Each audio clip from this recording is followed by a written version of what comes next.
Kevin, can you hear Lori okay? Yes. Okay, We're good. sounds good. Okay, Beverly, are you ready? Okay, so we will get started then. Thank you, everybody, for coming here in the room, and those of you on the Zoom. So first of all, I'm Lori Waters. I'm with the commission staff on the Active Transportation Program. And then also with commission staff, we have Beverly and Alika, and they'll be speaking later too. And first, I just want to thank Yvonne and BCAG for hosting us here in Chico. This is our Northern Kickoff Workshop. We had a Southern Kickoff Workshop in San Diego, so this is the Northern Kickoff Workshop. And these workshops will pretty much be the same, so people can hear the same thing at both the kickoff workshops. We'll report a little bit on what we discussed at the first one, but generally, the kickoff workshops are the same. And so just to make sure everybody knows where they are, this is the 2025 Active Transportation Program kickoff workshop. This is cycle 7 of the Active Transportation Program. I think before I move on, we should go to Alika, who can explain how everyone can participate. Hey, everyone can hear me okay? Good afternoon, everyone, and thank you for joining us for today's second ATP Kickoff Workshop. The CTC exists to make transportation planning, funding, and policy more understandable and accountable. Our workshops can take place in diverse locations around the state so that commissioners and staff can hear directly from our stakeholders throughout California. We now offer hybrid and fully virtual workshops to allow our stakeholders to participate more fully no matter where you are. The workshop agenda and save the date and registration link are all located on our website at www.catc.ca.gov. Live closed captioning is available on this workshop. Please select the Show Captions tab at the bottom of your screen, and there you will find a number of language options available there to choose from. Any document that the CTC creates can be translated into any language you need. Simply email us at ctc@catc.ca.gov, and we will have them returned to you as quickly as possible. For all of our workshops, we encourage interaction with our stakeholders. So there will be opportunity for questions and comments throughout this workshop. For those attending via Zoom, you should see the webinar control panel likely located on the bottom of your screen. There you will find the raised hand and Q&A tabs or the chat tab. We encourage you to raise your hand as soon as we reach the item to give the system time to acknowledge you. Commission staff will let you know when it is your turn to make your comment. Alternately, you may also use the Q&A or chat tabs to submit your comment or question, and commission staff will read those on your behalf. As a reminder, each registered attendee is provided a unique link or phone number to access this webinar. So please make sure that you do not share those links with other participants, as this can create confusion for staff when making comments. Please do your best to be concise, and please make sure that your comments add new information. Thank you so much for joining us, and if you face any sort of technical issues, just reach out to me through the chat and I'll do my best to help. I'll turn things back over to you. Thank you, Alika. So someone asked about the PowerPoint. Is it going to be shared with the participants? Did we put it up from last workshop? Yeah, so we'll have the recording. Is the one from the Southern workshop, is that posted? Yes. Okay, so that one is posted and it's pretty much the same, right, Alika? So, so is it on the ATP program page? Maybe you can put it in the chat. Yeah, so I'll include that information in the chat. Everything is located on the Commission's Active Transportation Program website under the Cycle 7 tab. So we actually have a pretty good group here in person, which is great. And so it was at the first kickoff workshop, we were having just a little bit of trouble keeping up with the chat and the in-person. So we'll try to do better. We'll make sure that everybody can participate, and make sure that we get to all of those chat comments. But, you know, be a little bit patient because we're trying to listen to everybody here and everybody that's online too. So, any questions before we get started? Okay, so, for those of you that have been involved with the ATP for a while now, we have this somewhat of a tradition that at our workshops, we try to tell an inspirational active transportation story just to keep things off. And so for these kickoff workshops, our inspirational ATP story is just the program itself, all the success we've had, and that means not just us and Caltrans, but all of you that are applicants and our stakeholders in the process. So, and for those of you that heard the first workshop, this is all a repeat, mostly. So, That's better. Much what? better. Better up here, though. It is, it's great. Vaughn needs to constantly be told how. Let's see. So we were just going to give some statistics on where the status of the program and all the great things that the ATP has done.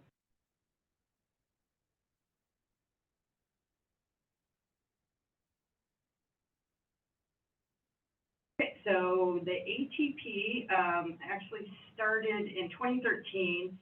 And we do have a special guest here, David Gianco, who actually was involved in the very first ATP cycle, even before me. So I started at the end of the first cycle, and David was kind of the initial program manager. So, and so in that first cycle, that was programmed in 2014. We programmed 262 projects, and there was $355 million in funding.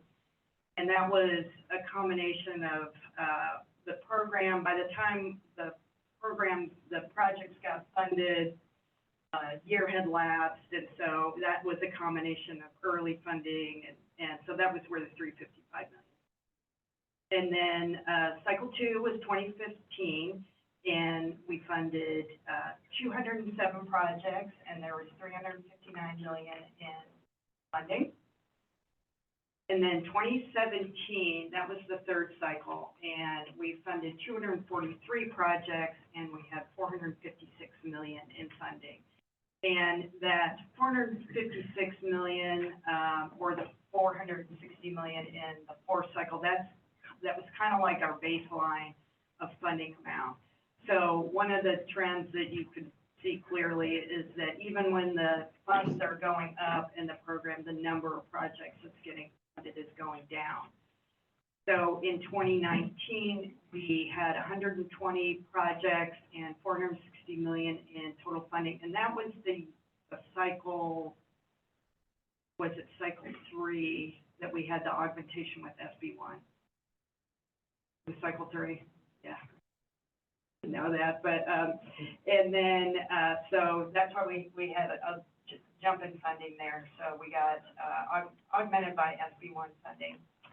And then 2019 was the fourth cycle. 2021 was the fifth cycle. We funded 106 projects and $460 million in total funding. And then the sixth cycle, which is the cycle that was we about just wrapped up. That was when we had the over $1 billion in augmentation originally from the general fund. And so we were able to fund 242 projects with $1.7 billion in total.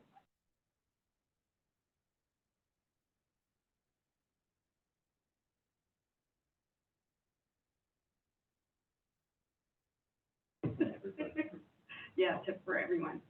Okay, and then just some statistics of what all of that means. So about 96% of that funding went to benefit disadvantaged communities, over 1,600 miles of new bikeways, 170 plus miles of multi-use trails. 56% of the funding went to safer routes to schools, 700 plus miles of new and enhanced sidewalks, 21,000 plus new and enhanced crosswalks. And just so no one thinks that we forgot, we did have a question at the first workshop about non-infrastructure. And so we do have our non-infrastructure stats, but I'm afraid to pull up my email. Beverly's going to give That's those. okay. So we have funded 177 non-infrastructure programs, and that includes activities like walking and biking school classes, bike rodeos, walking school buses, and walk and bike school encouragement days. And then we have also funded 86 active transportation plans in disadvantaged. So the program has done a lot of great things, and it's all because of all of you, really participating in the program and helping to make it continually better every cycle. So we really appreciate that, and we appreciate our technical advisory committee, and from commission staff, we really appreciate our Caltrans partners that help the program run as well as, but we try to improve it every cycle. So we'll continue doing that, and that was.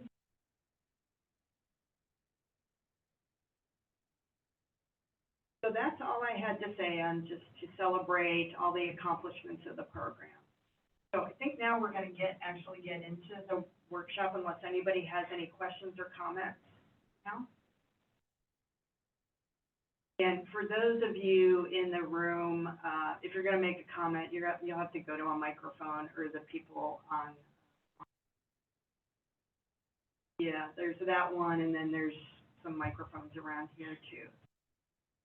Okay, I will turn over to Beverly now. All right, so we'll go over a few basics of the program, and then we'll talk about the agenda for today. So the 2025 Active Transportation Program, as usual, there will be 4 years of funding, so fiscal year 2025-26 through fiscal year 2028-29. And then we're anticipating to have about $555.5 million in funding over those 4 years. So in fiscal years 25, 26, and 26, 27, those will likely have about $100 million each. And in the 2 later fiscal years, we expect them to have about $177 each. So we base this funding on the same assumptions that were made for the SIP estimate. So this includes some continuation of the boosted funding from the IIJA. So this is kind of our best case scenario for the funding. If that funding isn't continued, then we would have about what we've had like for cycle 5, which was about $445 million over the 4 years.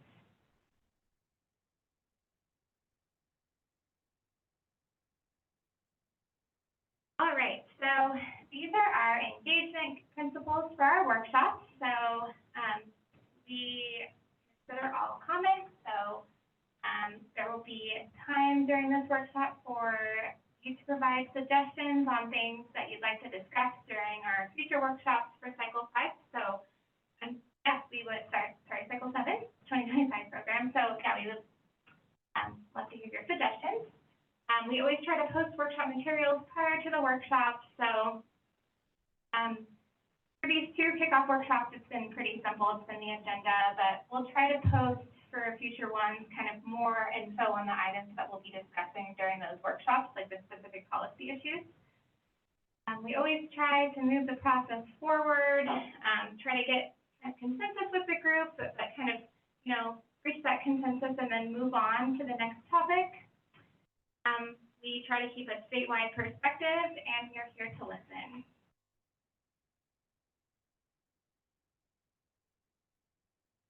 So our expectations of the working group, so that's all of you. We ask that you be respectful of other viewpoints. We also ask that you consider the greater good of the program. We hope that you propose ideas in a public setting, so here at this meeting. Then our last one is that you trust commission staff, so all three of us are very passionate about this program. And we're also very passionate about active transportation in general. We're all heavy active transportation users. So, we're just really passionate about this work and cycle trust us. Next slide, please. So our goals for today, if you were at our last workshop, this probably looks pretty similar. A lot of this will be a repeat of that workshop, the two new things though. So Alika will review our engagement strategy for this cycle and our program schedule.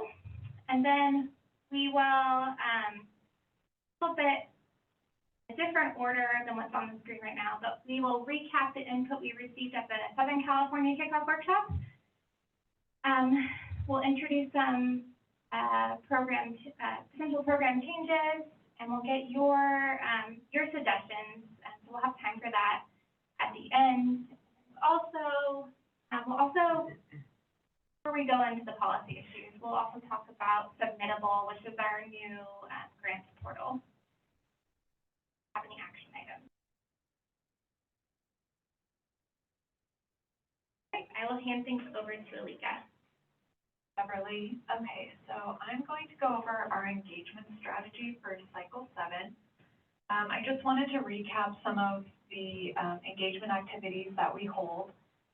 So we will be continuing with our central workshops, and these are workshops that discuss recommended changes to the guidelines, to the applications, and the scoring rubrics. Branch workshops are more informal. They provide region-specific technical assistance and program education to smaller and more remote agencies. The site visits are our one-on-one time with commission staff to discuss potential Cycle 7 projects or future ATP projects. And the application debriefs are again one-on-one time with commission staff to go over prior cycle applications, to go over the evaluator comments and any additional feedback that commission staff noted when doing our check scores of the applications. And we'll really talk about ways to improve for future cycles. So as far as the 2025 ATP engagement, we are on our second kickoff workshop, and these were both held in a hybrid setting. For our central workshops, we want to continue holding these in a virtual setting unless we are able to align it with any sort of CTC meeting or town hall location. And so you'll see in October, when I go over our central workshop schedule, you'll see in October and in December, we'll be holding hybrid workshops in conjunction with the CTC meetings. For the branch workshops, we've held these in person in Cycle 5 and virtual in Cycle 6, and noticed that we get a lot more engagement and participation from the regions if we hold these in person. It makes them more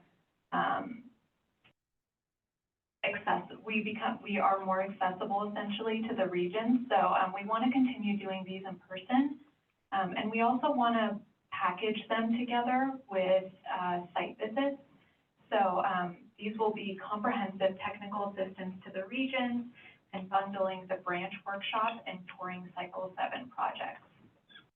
If agencies are interested in a site visit and a site visit alone, these will be held virtually. We've held these in person and virtually over the past few cycles. We've noticed the engagement is the same whether we are in person or online. The major upside to holding these virtually is that we're able to tour a significant amount more projects. So in Cycle 5, just to put it in perspective, when we were touring projects in person, we toured 60 projects. However, last cycle, we held these exclusively online, and we were able to tour 129 projects. So we still want to make sure that we are able to continue that engagement with all of our stakeholders. So we'll be dedicating Tuesdays and Thursdays beginning September. So I will set up the registration form and have it available to everyone either tomorrow or first thing Monday. And we will hold these through March of 2024. Once the guidelines are adopted and the call for projects goes out, commission staff will not be holding any site visits, branch workshops, or central workshops. Other thing is the application debriefs. These will be, we'll continue holding these virtually, and these will be by request. We typically see an influx of application debrief requests following the release of our staff recommendations and the adopted program. So we aren't receiving as many requests as of recently, but if you are interested in debriefing on a past ATP application, just reach out to us and we'll schedule a virtual meeting. So going into the draft engagement schedule, we plan to hold our central workshops August 2023 through February 2024. Branch workshops will be held in conjunction with the site visits, so September 2023 through March of 2024. We plan to present the draft ATP guidelines to the Commission at the January 2024 CTC meeting. We will adopt those guidelines at the March Commission meeting in 2024 and release the call for projects following that. So looking at our draft central workshop schedule, the first 2 dates are the 2 kickoff workshops. You'll see that our first guideline workshop is scheduled for Thursday, September 28th. Following that, we have October 5th, October 18th, October 31st, and November 8th dedicated to guidelines workshops. We are not anticipating, or we're hoping that we won't need all 5 of these guidelines workshops. We just have these on here for now. In the event that we need them, we will utilize them. But if we end up not needing as many guideline workshops, we may end up mixing one of these dates. And let's see, so the November 16th workshop date is to discuss the Quick Build program. December 5th will be the PSR equivalency workshop. The January 10th, 2024 date is to discuss the applications, and February 6th, 2024 to discuss scoring rubrics. So before I go into the ATP schedule, I'll pause here to see if there are any questions about our engagement. Do people get extra points if they wear a costume? I hadn't even thought of that, but I mean, not points on your application, but like self-points, yes. You can totally rock a costume if you hold an in-person or virtual workshop. I will probably be wearing a costume. Okay, please don't know, everyone needs to wear a costume at that workshop, just putting it out there. Awesome, thanks. Keith Williams, Shasta Regional Transportation Agency. Maybe you mentioned this, pardon me if I missed it, the Equity Advisory Committee. Can you tell us a little bit about that and who's on it and their purpose? I mean, I think I can intuit the purpose, but yeah, a little bit of background. Yeah, so there is an interagency equity advisory committee on transportation. So it's a committee that advises the Commission, Caltrans, and CalSTA. I'm not missing anyone. So there's a broad range of committee members. You can see like the makeup of the committee on our website. It's kind of a diverse range of different perspectives. So I know there's like tribal representatives on it, the people who worked on like environmental justice, people who worked in different parts of the state, kind of bringing in that regional component as well. So they are really advising the 3 agencies on issues of equity, advising us on policies and in our programs. So the committee is pretty new, and I think the committee is still kind of figuring out what exactly their structure will be, and commission staff is still figuring out how exactly our engagement with them will look like. So we've been working with Sequoia Erasmus, who's our Associate Deputy Director for Equity and Engagement, to kind of see what our engagement will look like with them this cycle. So this cycle, what we'll be doing is, after we've had kind of a bulk of our workshops with our main group, we'll be going to them and kind of presenting any key policy changes and getting their input on it'll probably be some specific areas that we're looking for their input on, but obviously we'll share the guidelines with them, and if there's areas where they want to provide more input on as well. And then, so anything that we get from them at workshop on November 8th, we'll kind of report back to the group on their feedback and any additional changes that we want to make based on their feedback. Kimberly, did one of your slides show 96% of ATP funds have gone towards digital? Is that in the slide? Yeah. Benefit too. So there is on Tuesday, September 26th, there is the advisory committee meeting at SJCOG, and there's a membership, a registration link, so I'm assuming they're all public meetings. Yeah, you'll be able, you could either attend in person in Stockton, or there'll be a Zoom as well, so you can see what that meeting's like. Beverly's going to do a brief presentation on the ATP, so it might be a good indication to see what their interest. So that's on. We have one of the web pages on is the interagency equity. Yeah, it's the equity and engagement. It's under the programs, but it's equity. And I would imagine Caltrans has.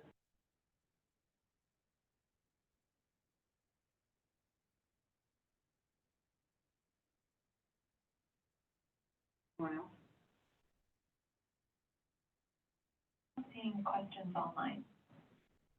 I'll just ask you a question. Really understand the difference between the central workshops and the branch workshops? No. Much.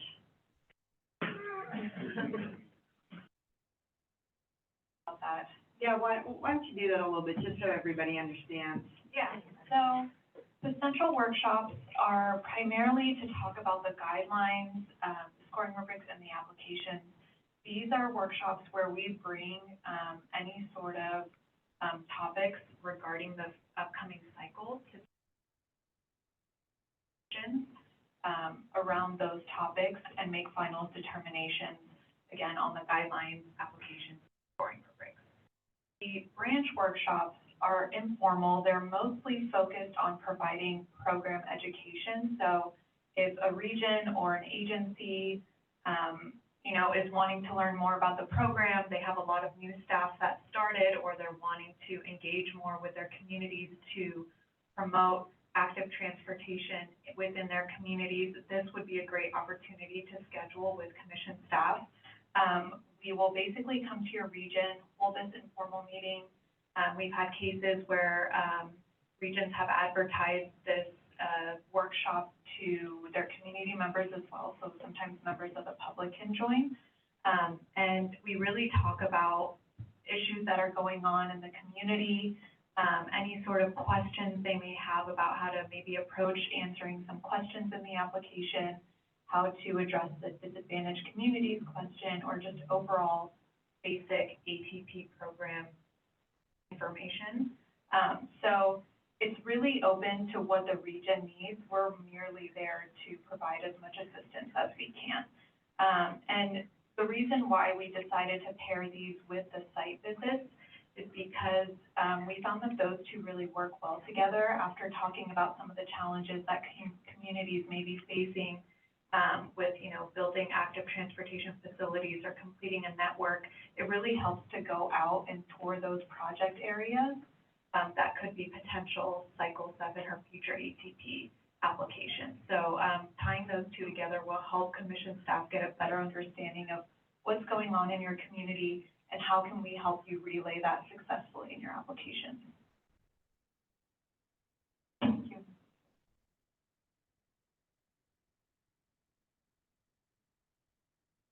Oh, someone asked about the PSR equivalency. I can touch on this. So this is the project study report equivalency workshop.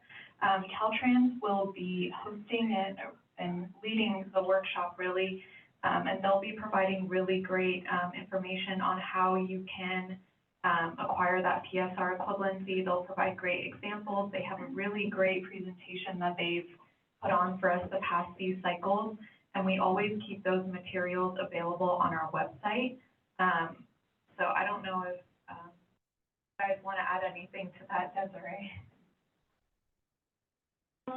Not much more, just, maybe just understanding, we'll provide an understanding of what it means to have a true PSR equivalency, and why we need it so bad, because it's part of our job to ensure, that the agencies build what they're supposed to do.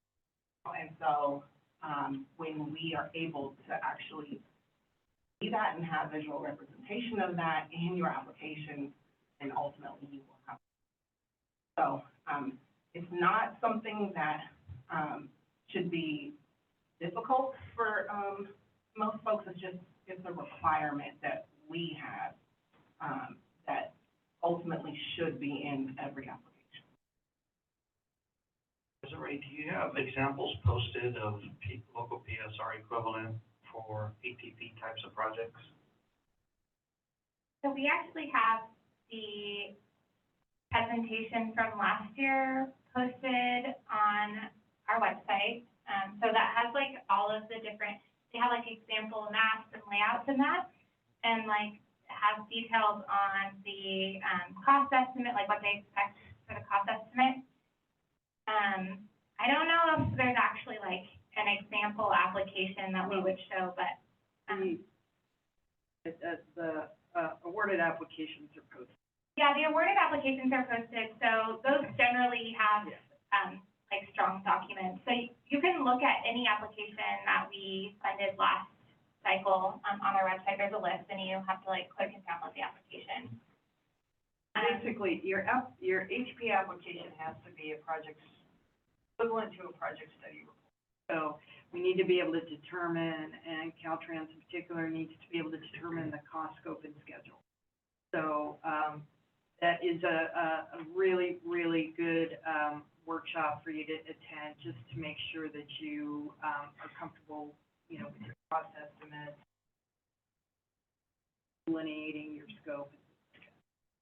And I'll just add, that workshop will also discuss the PSR equivalent looks like for a non-infrastructure project, so the kinds of details we need, for the scope of your non-infrastructure project when you submit it, or your combination infrastructure non.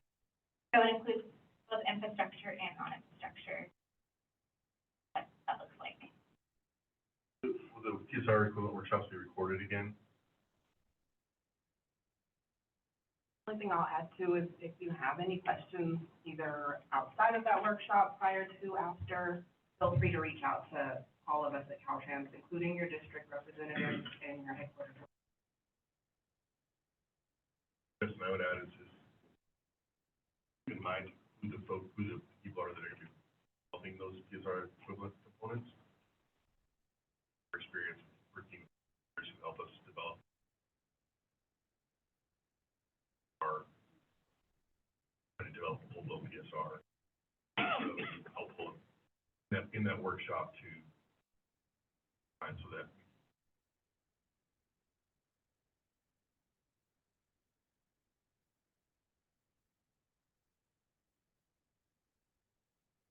Seeing any other questions, so I will continue on to the ATP schedule. Okay, so the 2025 ATP schedule, beginning January 2024, we will present the draft ATP guidelines to the commission at the January commission meeting. Then following that, we will also present the draft ATP fund estimate. And then in March of 2024, so at the March CTC meeting, we will hold a hearing and adoption of the ATP guidelines. We will also adopt the ATP fund estimate, and then following that, the call for projects will go out. In March March 29th, 2024, the scoring rubrics will be posted on the Commission's website. And May 10th, 2024, the large MPOs are to submit their optional guidelines to the Commission. And June 17th, 2024 is when the project applications are due. And June 27th through 28th, so the June CTC meeting, we will approve or reject the MPO guidelines. November 1st of 2024, we will present the staff recommendations for the statewide small urban and rural components and the quick build projects. I'm sorry, those will be posted on the website November 1st, and then at the December meeting, we will adopt the statewide small urban and rural components along with the quick build projects. And then December 2024, projects that were not programmed will be distributed to the large MPOs based on location. And the deadline for the MPO draft project programming recommendations to the Commission is February 21st of 2025. And then the deadline for the final project programming recommendations for the MPO component are April 22nd, 2025. Recommendations for the MPO component will be posted on June 2nd, 2025, and we will adopt the MPO selected projects at the June 2025 Commission meeting. So I will pause here to see if there are any questions before I hand things over to Beverly.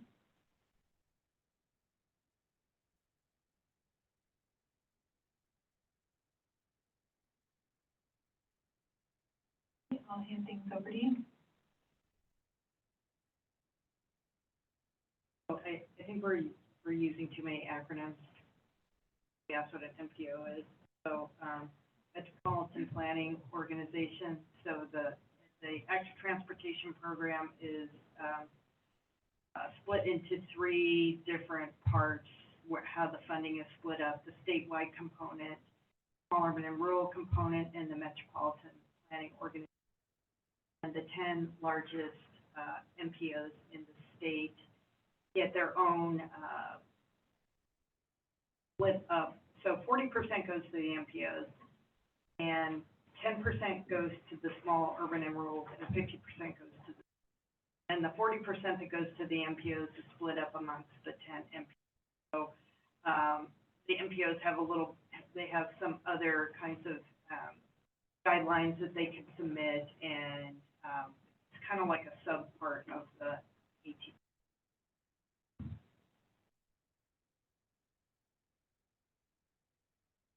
Lori. All right, so maybe a repeat for some people who were at our last workshop, but we are excited to announce that we will not be using the PDF application this cycle and are moving to an online grant portal. So our application will be hosted on Submittable, and we'll have more information about Submittable as we go through the workshops, and making sure that everyone is familiar with it and everyone feels comfortable with it.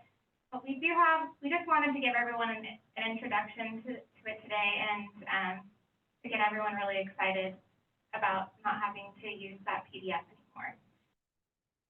Next slide, please, like whenever you.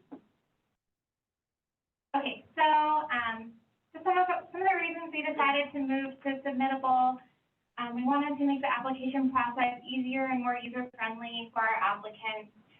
I think the word that a lot of people use to describe that PDF is like fragile, and so hopefully Submittable won't be as fragile. I know people have experienced things like crashing, or I know the server crashed with PDF 6, so that won't happen anymore. We also wanted to streamline the evaluation process, and I'll talk to everyone a little bit about that in a minute. And selfishly, this is going to make it a lot easier for us to monitor applications as they come in, and also to implement the evaluation process. Next slide, please. So there's like these little videos on these slides that don't have any sound, so nobody online, like, don't worry, there's no one in here can hear anything either. They're just like little tiny snapshots just to kind of show you what the portal will look like.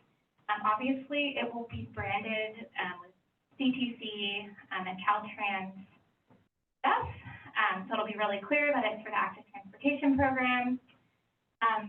On like the branded portal, there's going to be links to the guidelines, and there will also be links to all of the kind of resource documents you need, so the scoring rubrics, there's some Caltrans guidance, so that will all be there like in one place for everyone to access easily. And you'll be filling out a kind of user-friendly online form. Next slide, please, Alicia.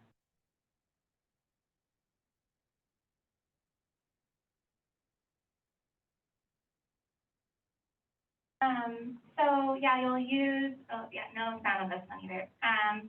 You'll have like your own little login, and you'll be able to collaborate easily with people inside your organization and outside of your organization. You'll be able to save your progress as you go along. Worry about it crashing and having to start over. You'll also, applicants will be able to get technical help from submittable support, and also will be an option to send us a message if you have a question. So you'll be able to reach us pretty easily. Okay, next slide, please. Okay, evaluators. So if you've ever evaluated for the ATP, you know the process of getting the applications is not easy. When we did paper applications, that wasn't easy. You received a huge box of paper applications, and the applications are huge. We moved to just electronic applications a couple cycles ago, and that process isn't easy either. We had to use a file transfer portal that wasn't very user-friendly, and then like opening the applications themselves for evaluators isn't very easy. So Submittable will have a dedicated portal for our evaluators. They'll be able to open the application within the portal and look at all attachments within the portal. We'll have a built-in evaluation form within the portal. The teams will be able to chat to each other through the portal, and they can easily contact us with any questions they have as they go through the applications. Next slide, please. And then for us, so it'll be easier for us to make any changes to the application. And so one thing that you'll hear later on today is kind of one thing that we'll be focusing on the cycle is refining the combination infrastructure, non-infrastructure application to make it easier for applicants to kind of address their non-infrastructure program in that application. So it'll be easier for us to make those changes.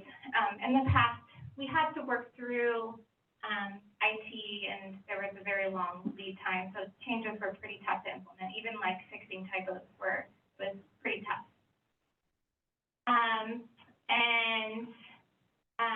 We'll see applications as they come in. We can send messages to applicants, either mass messages, or we can send individual messages to applicants.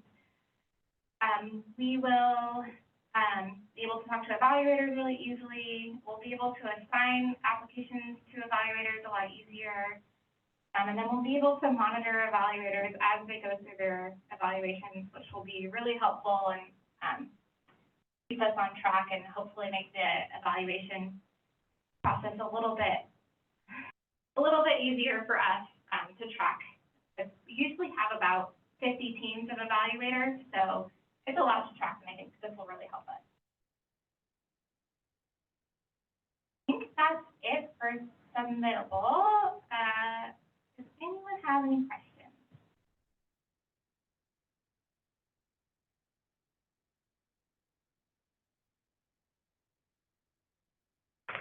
Can you hear me okay? I can. I don't know if they can hear real well. didn't really sound like maybe it was working last time. Oh, Yvonne has another mic.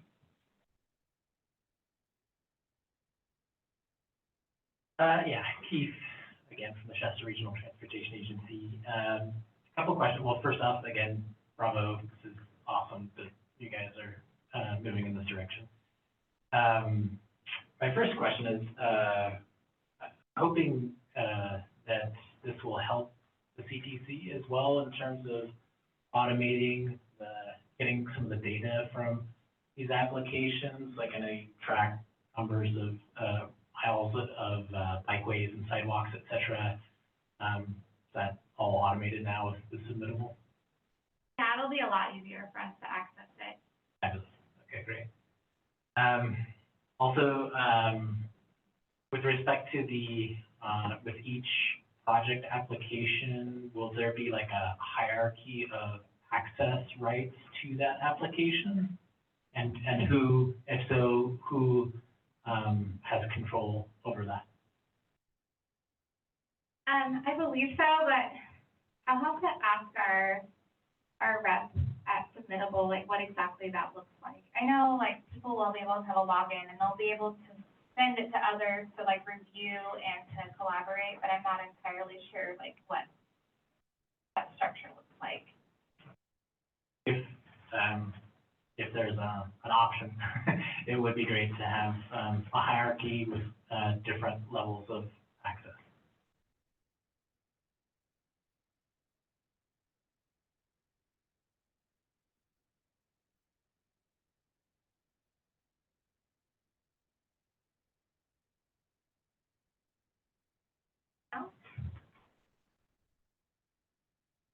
Anything in the chat? I think a lot of people asked their questions at the last workshop, so. Okay. It was a little bit earlier than I thought it would be, so we're gonna take a 5-minute break, but maybe we'll try to get through the next section and then the time it is done, and then we'll do a break. Everyone stay because we're not taking a break. Let's be clear. Okay, so next we'll do identify areas for revision. So we're going to go through a few things here. So we will, go to the next slide. At least I don't want to jump the gun. Okay. Go through these first, and then I'll talk about what we're going to go through. Okay, so these are our guidelines, change goals as CTC staff. So we've worked with all of you over 6 cycles and to refine and streamline and stabilize the program. So we aren't looking to make any major changes to the program, and we do that because we want to keep it pretty stable for our applicants. We don't want them to have to, relearn the program and to have to, completely rework applications, especially if they're resubmitting applications that were unsuccessful in the past, which is a lot of the applications we get are applications that were submitted over multiple cycles. And generally, a lot of applications that end up being successful are submitted more than once. It usually takes a couple cycles to get it just right. And so we don't want people to have to go back and redo everything. And then we also worked with our technical advisory committee to identify any potential significant changes and didn't really come up with many. We do have some changes that we will present to you today, but a lot of them, well, they're all changes that are more like refinements to the guidelines, just issues that we've identified over 6 cycles that we think need a little bit of clarification, or areas that we want to clarify to help the applicants understand topics a little bit more. Okay, so in terms of what we're going to go through, we will first talk about what happens at the Southern California workshop, so the topics that the group presented there. We're not going to actually dive into any of those topics in detail today, except for 2 that we'll talk about a little bit more. Because those topics will be presented at future workshops for a more thorough discussion. And then we'll go through kind of things that commission staff has been thinking about. These are generally, again, pretty minor changes. clarifications to the guidelines or refinements to the guidelines. And then at the end of the workshop, we will hear from all of you, or any other topics that you'd like to discuss at future workshops. That's kind of the order of how we'll go through things. So next slide, Alika. Okay, so this is kind of a recap of what the group discussed at the Southern California workshop. And so someone asked if we could create a tribal set-aside. So we will discuss that at a future workshop. We were also asked if we could consider the inclusion of California Native American tribes as eligible applicants. So federally recognized Native American tribes are currently eligible applicants for the ATP, but the guidelines are silent on non-federally recognized tribes, or what they're called now California Native American tribes. So that is another thing that we'll be discussing at a future workshop, and it's something that we as staff are looking into right now. So the next item that the group requested was allowing applicants to make federal-only funding requests. We currently allow applicants to make state-only funding requests. So we'll discuss this at a future workshop, but I think it'll be as easy as adding a checkbox for people to request federal-only funds. As with every cycle, it was requested that we discuss eligible and non-eligible leveraging sources, so we will discuss that. Keep on to the next. Yeah. I was going to ask you this. Okay. So what is the bill that, did it pass about the tribal contracting? Talk about it a little bit. I caught her off guard here. No, that's okay. I always get the bill number wrong, so I just. 165. 30, I think. Yeah. Lori, whatever it is, can you send it out? Yes. Yes. Okay, so it is, I believe, AB 630. Assembly Bill 630. So this is a bill that the governor just signed, and basically the summary of it is that it will make contracting with tribes a lot easier for Caltrans. So right now, tribes have to do like a limited waiver of tribal sovereign immunity as part of the tribal contracting process. And if they don't want to do that, they have to go through the Federal Bureau of Indian Affairs in order to get their funds. So the ATP has funded tribal projects, and I will say the projects that have gone through the BIA are very long delayed. They're projects that we have given them deferrals because it's not the tribe's fault that this process has taken so long. However, in an ideal world, these projects would have been implemented in these communities a long time ago. So we are very hopeful that this new bill will make it a lot easier for tribes to actually receive the funds that they are awarded from the ATP and to implement their projects more, and faster, and get those projects out to the communities faster. So we are very, very excited about this bill. No, thanks for asking. I've been super excited about this bill. I like hearing about it at our latest team meeting. Okay. So those last two bullets. So, at the last workshop, some stakeholders asked if we can discuss point distribution for the disadvantaged communities question. And there's also a request to discuss the active transportation program funding cost overruns on projects that have already been awarded or programs. So we brought this to our management, and they said no. And we have some reasons for this.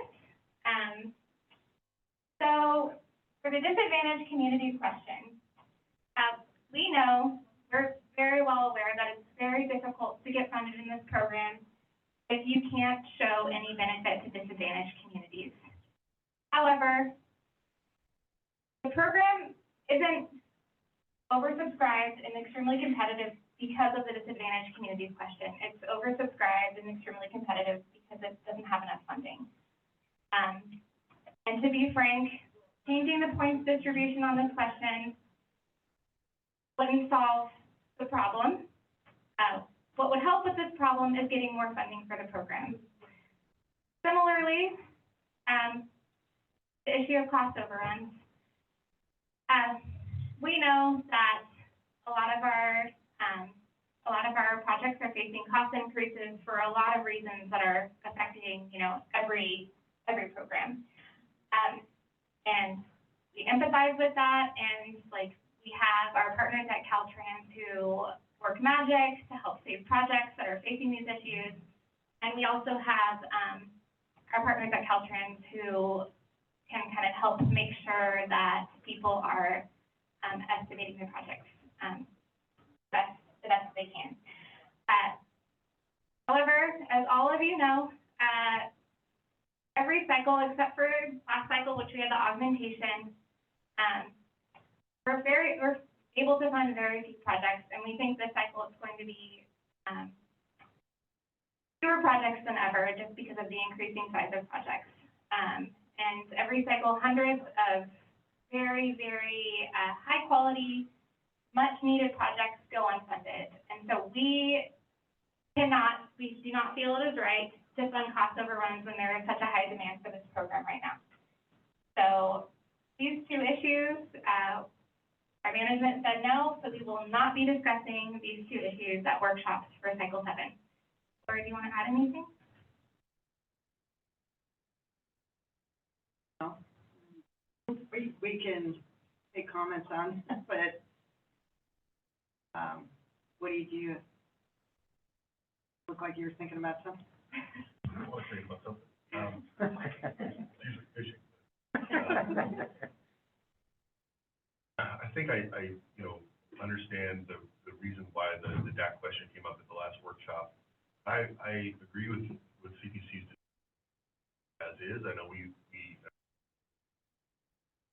that, but I think we've worked a lot over the last 6 cycles to prove how the DAC is measured and how it's identified in various communities.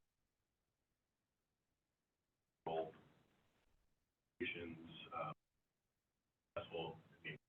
I would support that. As far as the cost overruns, to look at putting a set aside of funds for overruns, that could consume 30 or 40% of the so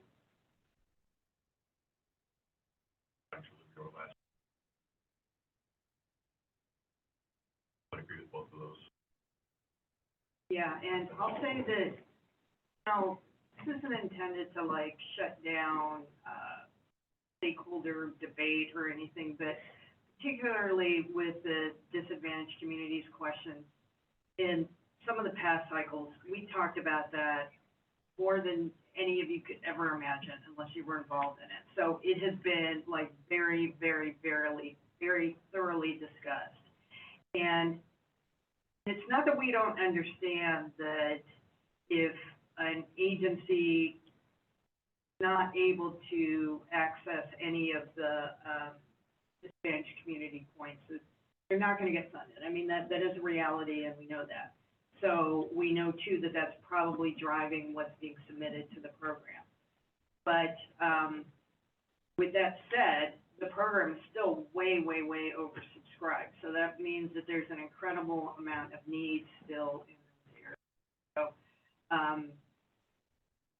So at this point, we're just not feeling, particularly this cycle, because the funding is not going to be large, that it would be a lot of time spent on that discussion, little value. I think Mike wants to talk, but then Beverly, the one thing that we do, you might talk about this later about the Justice 40. Do you want to address that later, or? I have that on, I think, the next slide. Okay, because that is the one kind of. Yeah, I'll talk about that on the next slide. The one thing, I know Mike wanted to talk, but the one thing I wanted to add is that, I believe it was Yvonne at the last workshop asked, what can all of you be doing to help get more funding for the program? And we have a couple ideas for you all. So first, talk to your legislators about the program and about your projects, about your desperately needed projects that haven't been funded, and kind of stress to them how important this program is and how it needs more funding. And then our second suggestion is to stay involved in the SB 1121 Transportation Needs Assessment process. So our colleague Francis is overseeing that process at the commission. And so we highly recommend participating in that process and just continuing to voice the need for more active transportation facilities, kind of the desperate need for more active transportation facilities in the state. Vaughn, you look like you want to say something. I'd encourage everybody, if you're applying, to include a copy to your representative.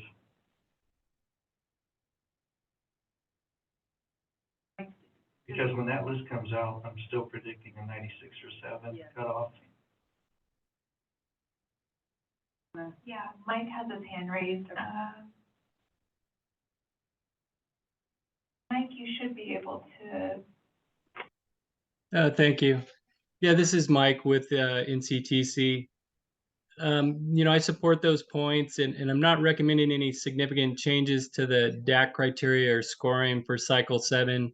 Just really wanted to express the need to continue to focus on how to help the sponsors with projects outside of the DAC or not adjacent to the DAC to be competitive. And totally agree. Ultimately, I think the answer is to continue to advocate for additional funding to push that funding line further down.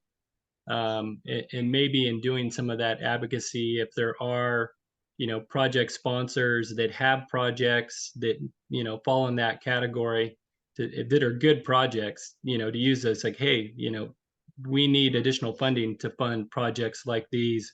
And like you said, work with your legislative representatives to advocate for more funding, and definitely recognize and appreciate the significant efforts of CTC staff to help anyone that reaches out to develop the best possible application. Ultimately, we just need more funding. But one thing that may be helpful, because I know in our recent, some of our other SB1 applications, we utilized the federal tools in regards to disadvantaged communities, where we could identify the areas of persistent poverty and historically disadvantaged. And those tools actually covered some additional areas beyond the current criteria that we use for the different state programs. So that may be one way to kind of expand the DAC eligibility, and for projects adjacent, just adding the use of that tool and those 2 extra areas. So that's all. I think Beverly's going to talk about that a little bit. Next slide, right? We're still in DAC, and ask. I don't know that I propose it for this cycle. Maybe after it. I'd like to suggest that we back over the last maybe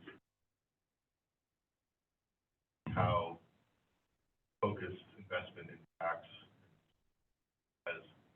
has in fact elevated the economic mobility of those communities. Make sure that we're happening. It is truly really good suggestion. Yeah, and the 1121 report that Beverly mentioned, I don't know, at the last commission meeting, probably most of you didn't see that, but every couple of years, Margot Yap does a presentation on the maintenance needs for transportation. And in this presentation, she talked about maintenance needs for active transportation facilities, and just that was a billion. That was for maintenance. So when this, 1121 report that comes out, we're hoping, you know, it'll be able to put a number to the need for active transportation in the state, and then we can take that, and you all, maybe we could, you know, take an excerpt of that and use it for, just the active transportation and put it together in some way that, and if any of you are talking to your legislators or whoever, that you would have that to, put a number to, because right now, we just say we need more money all the time, you know, and everybody knows that, but it doesn't have the same kind of effect as if we had an actual number. So we're really hoping that that will help.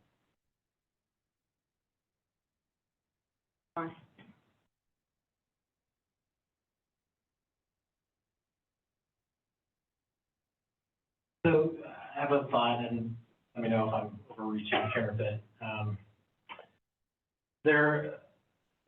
is it possible for the ATP TAC or perhaps a subcommittee of the ATP TAC to tasked with creating a really potent template letter that could be distributed to agencies and organizations that are interested in crafting it to, or retooling it to be specific to their area, their community, and using some of these stats that you're talking about so that we can really make a persuasive argument to bring more funding?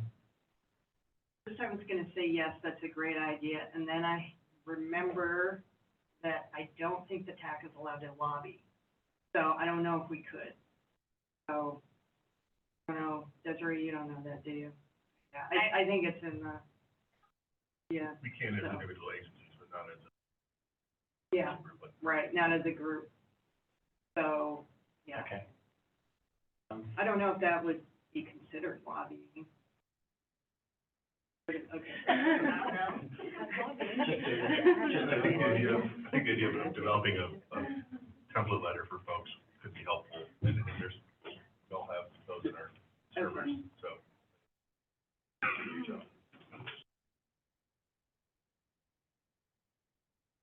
One of the things, I don't mean to delay this slide, but the discussion about maintenance, if we're going to use that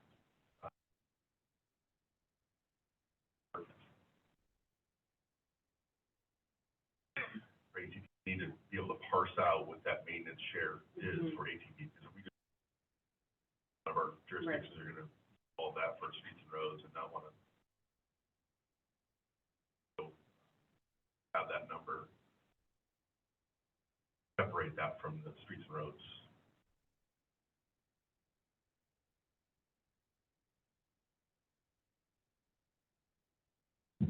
Okay. No other comments, so move on to the next slide. Okay, so this is, we'll go through, what commission staff has been thinking about in terms of updates. So in terms of general updates, as usual, we will be updating the disadvantaged community qualifying data year. So we'll have new years, of data from certain years for each, for median household income, and for the free and reduced price school meals program. And in case I feel like this question might come up, we will still be using the free and reduced price school meals, or it's also called the National School Lunch Program. We know that California has universal free school meals for all children at public schools. However, the schools are still required to collect that data, like the National School Lunch Program data, to measure student poverty. So we will still be using it as a qualifier because the data set still exists. Okay, so the next one is add Justice 40 criteria for federal requirements. So this wasn't actually on our, this was actually presented at the last workshop. So the active transportation program is subject to Justice 40. 40 of federal funds must flow to projects that benefit disadvantaged communities. And we have to use a very specific tool to measure this. It's a federal tool. So in terms of the actually meeting the Justice 40 criteria, mission staff plans to do this on the back end. Applicants will have to fill something out in the application, in terms of basically giving a census tract numbers. But we will do like a program-wide, assessment on the back end. We're not that worried about meeting this requirement, because as Yvonne pointed out at the beginning she pointed out that on one of our slides at the beginning of the workshop, 96% of our funds benefit disadvantaged communities. There's not a direct match between the federal tool and what's considered a disadvantaged community in California. But we're not really worried about meeting that requirement. We just need to track it. So we'll talk about this more with everyone, but there will be something that applicants have to do to help us get that information. And then I know Mike also asked if we could add the tool, the federal tool, as one of our qualifiers for disadvantaged communities. And so, yes, we can discuss that at a future workshop. I personally am still getting familiar with that tool, and I think it should be fine. The only thing we'll have to do is, as everyone, well, not everyone, but in case you don't know, our disadvantaged community points are tiered. So the more severe of a disadvantaged community it is, the more points they get for severity, and you also get points for whether it's fully located in a disadvantaged community or partially located or not located at all. So we'll have to figure out what that looks like with that federal tool, like where those cutoffs would be. But we'll talk about that with the group at a future workshop. So yeah, we'll add that to our list. And then the other thing, another general update is refining the inclusion of quick builds in the program. So for the last 2 cycles, we've had quick build pilot programs, and to be honest, we haven't really received exactly what we thought we would receive.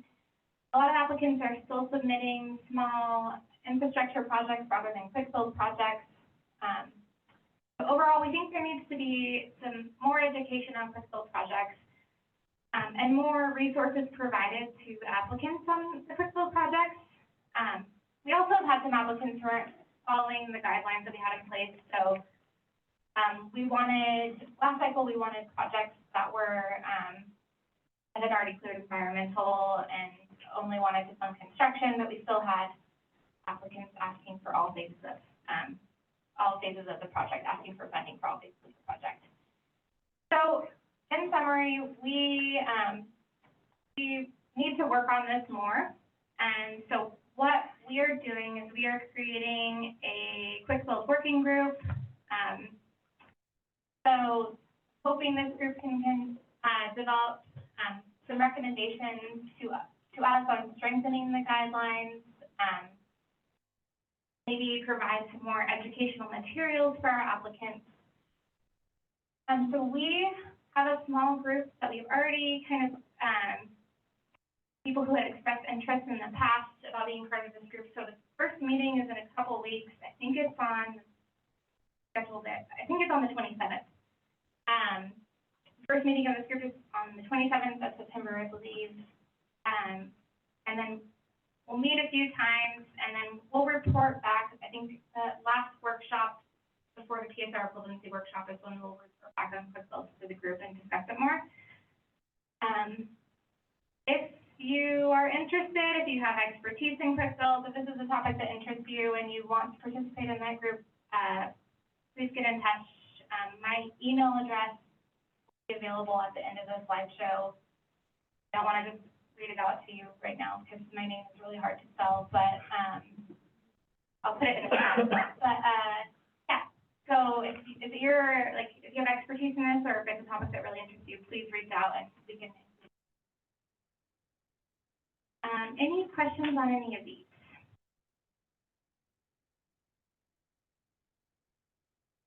Okay, next slide, please. Okay, so these are a few other changes that we've been thinking about, and these are all pretty minor changes that we've heard from stakeholders, just things that maybe we could clarify a little bit more, also things that we've noticed. So we will be clarifying the state-only funds notification process. So this is actually something that we've kind of already sorted out with Caltrans, but we'll present it to the group.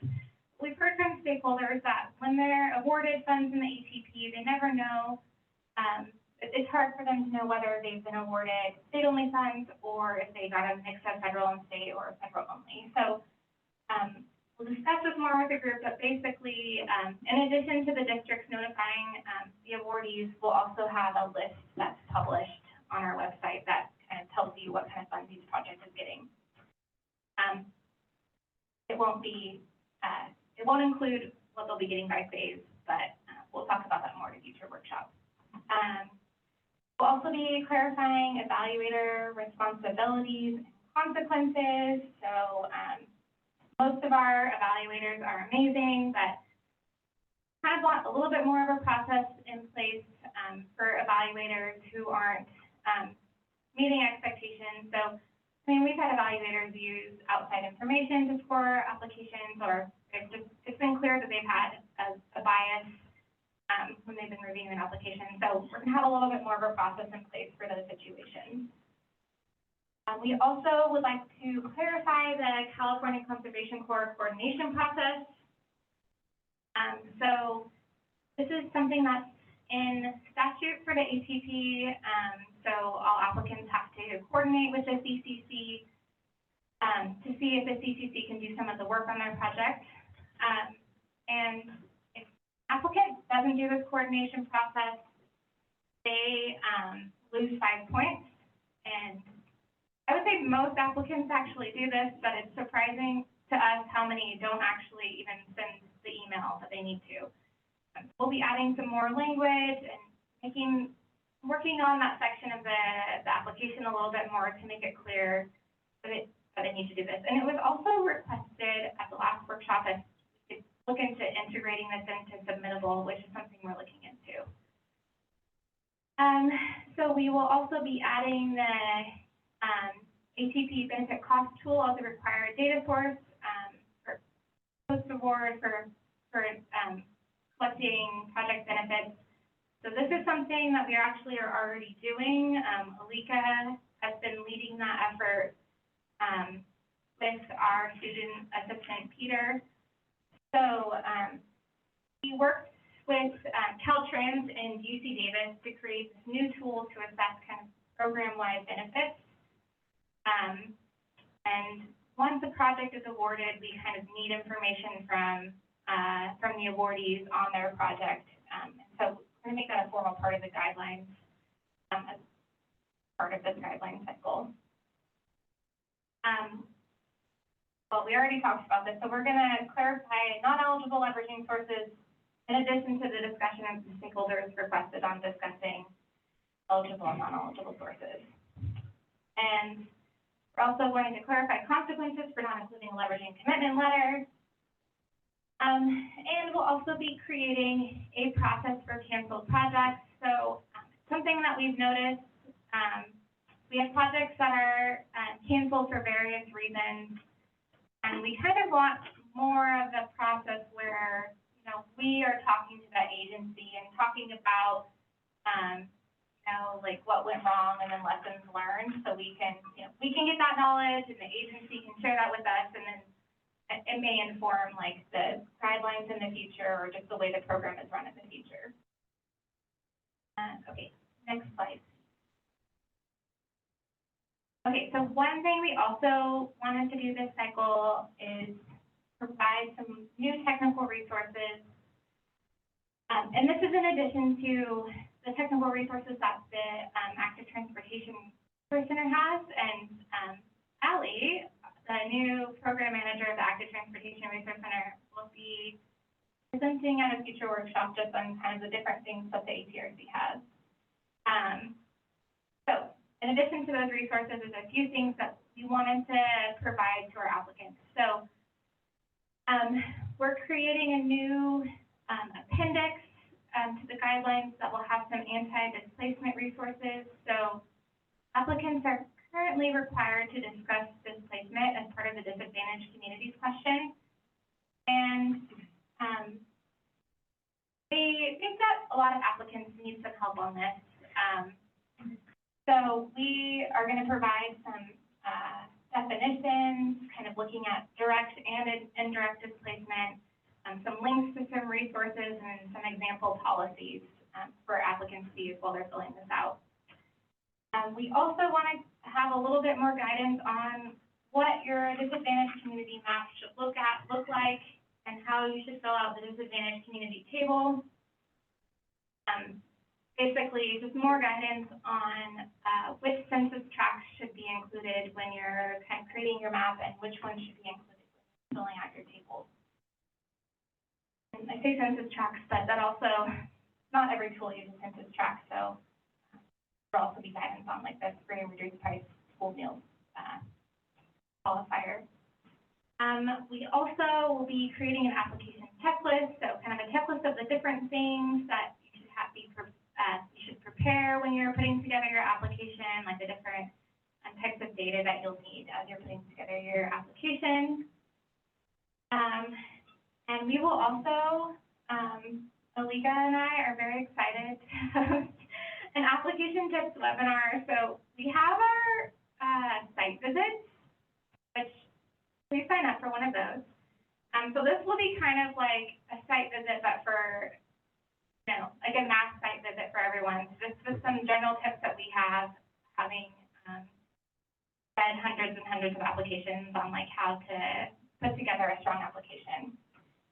And then kind of related to that webinar, we'll also have like a best practices document for your application. Any questions on any of these?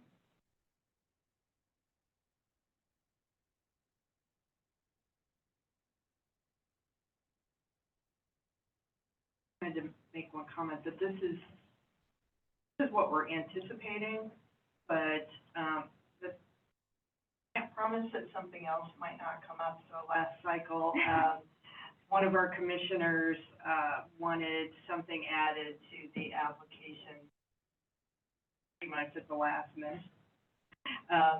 And when it's a commissioner, I mean, we do it. So that can always happen, or if some new major policy thing comes out, I don't know, from the administration or something, we might have to, but we don't know of anything right now. But that doesn't mean it can't happen. We did get one question asking, when would the resources be available? So when the guidelines kind of are adopted and the call for projects. And I'm anticipating for like the tips webinars, we're not sure yet.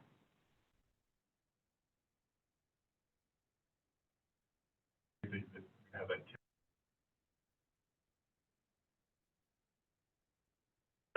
We had a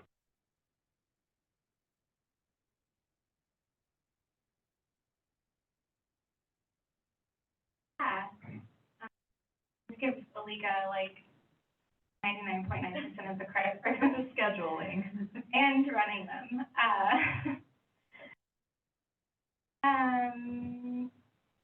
Yeah, please schedule a site visit because it helps us get more.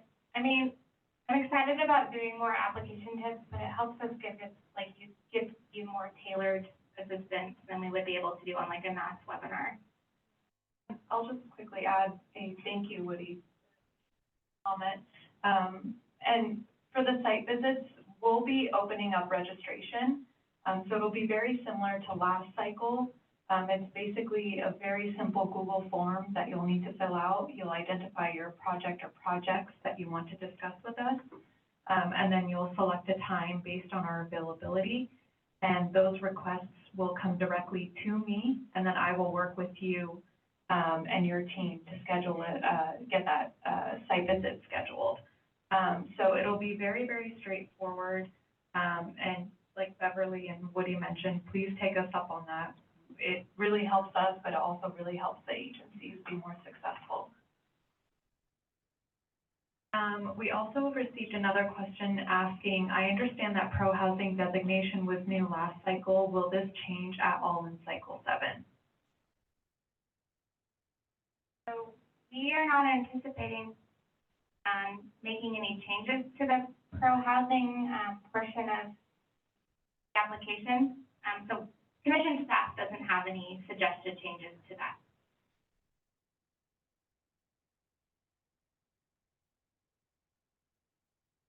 Any other questions come in?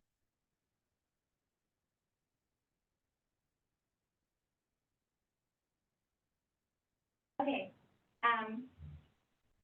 Oh, yeah. I just have to, think about the pro-housing designation, and, we say that we don't anticipate that, but I would say also that the ATP language around pro-housing is a bit different from the, SB1, competitive programs. And so we may have to make it a little bit more in alignment.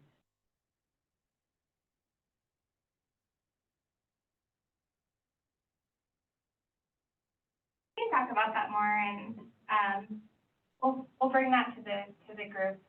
That's the case. I would say that our language is not that different from them, but it is. So It was developed in with the same people, but in kind of two different processes. I think that originally the intent was that you would actually get points for having that. But I don't know if we're there yet. I don't know how many agencies even submitted for that, how many. Last cycle, there wasn't very many agencies that had that.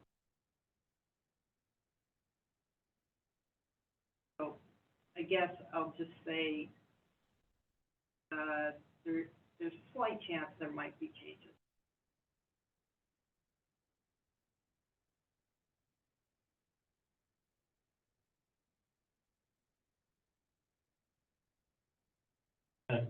Keith Williams, Shasta Regional Transportation Agency again. A question that's, or a request that's not really related to the pro-housing designation, but is indirectly related. So we all know why we're here. The ATP funds active transportation projects, and simple. And there has been this effort in recent years to try and break down the silos and show how these infrastructure projects provide connections to housing, whether it's existing or coming, transit, et cetera. Some of the public is not familiar with the nuances of a grant application and get nervous about some of the wording.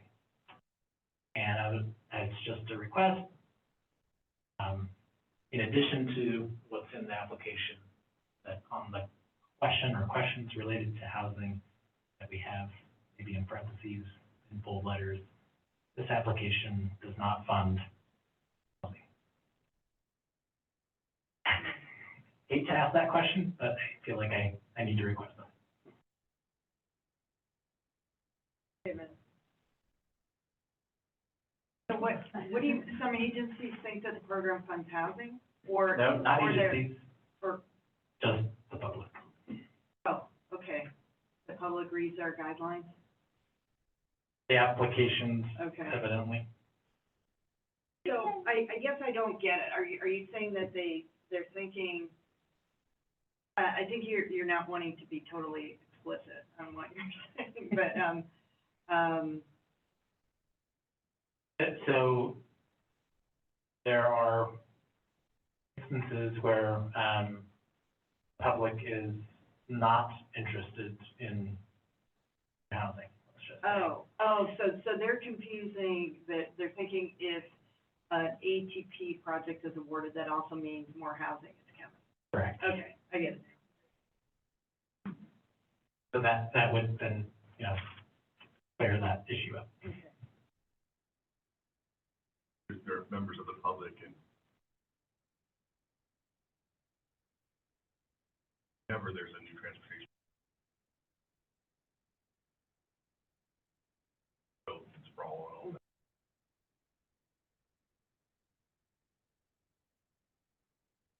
It's related to that, yeah. So, I mean, the, you know, the Affordable Housing Sustainable Communities Program, they do like kind of a combination of active transportation.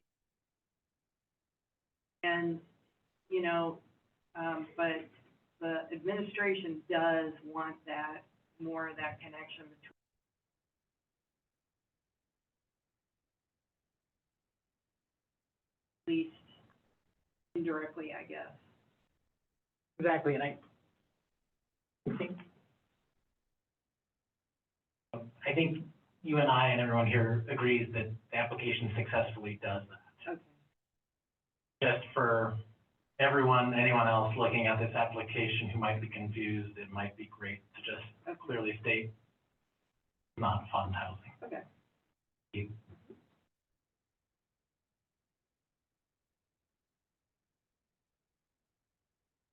Any other questions or comments?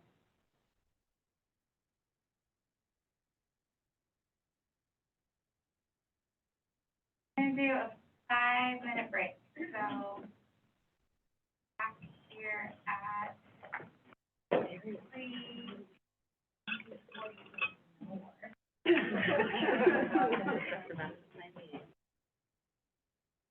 5 minutes. I did not know what else to do to keep myself from yawning, and I was sitting right next to him. So, like, the newbie seat. Was it your first? I didn't know it was fine. I was like, I'm not sure we can do that. I thought, and Where does it this weird? Right here. You're driving yourself. Yeah. We get the same color. Yeah. Red. Yeah.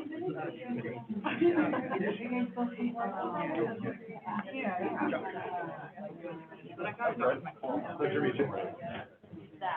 We met last week, yeah. How's it going, Zach? you guys already were talking this, huh? Yeah, a little bit, yeah. Kind of They just round one. yeah,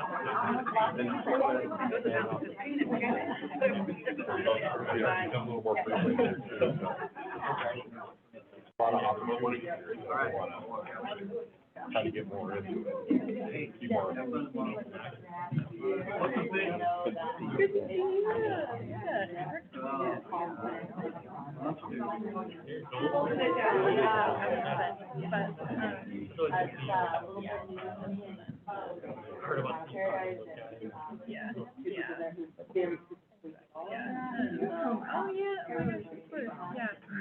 Both of my phones up to 75. I'm so glad. I don't think. Project out in the area, so there is new to me. I was in Wales for many years. I'm back to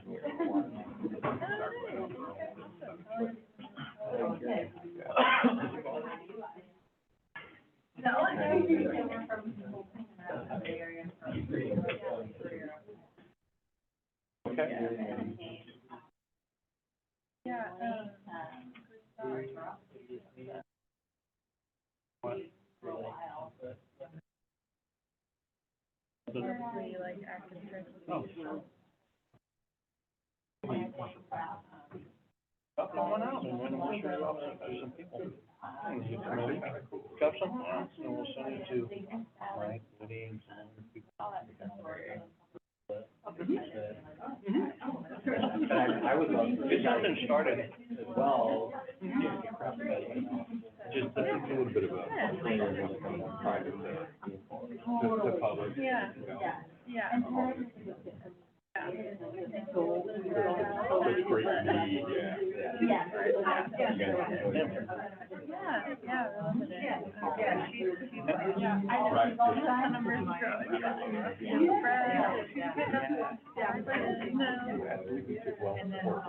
We're in the Butte County.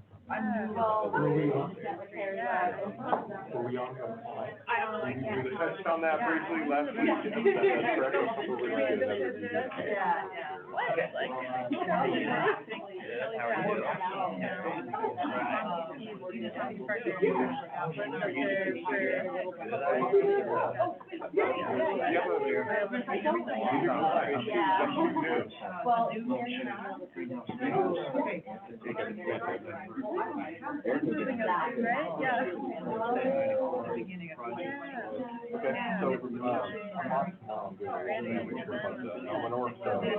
I'll shoot an email out on Monday.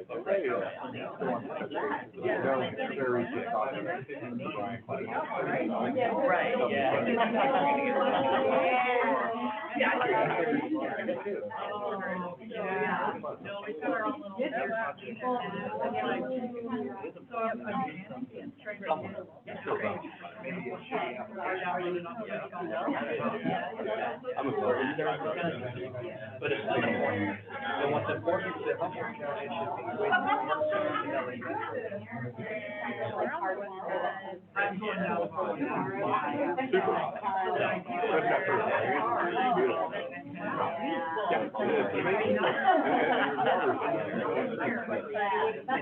But I'm not looking forward to it, but there's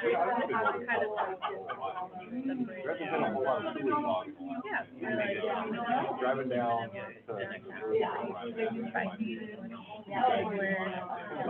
I'll probably call it. We're looking at maybe.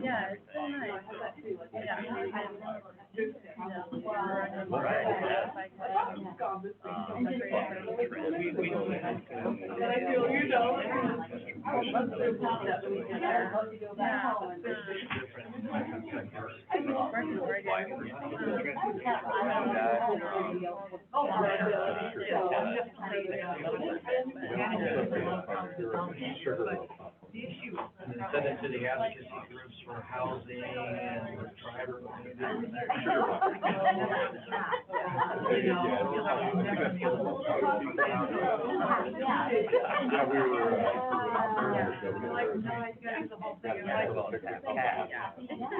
Dogs are out.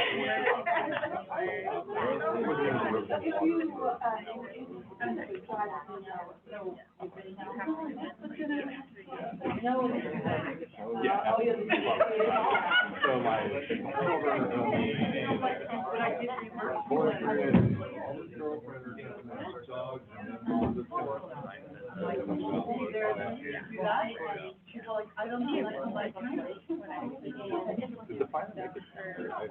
I've heard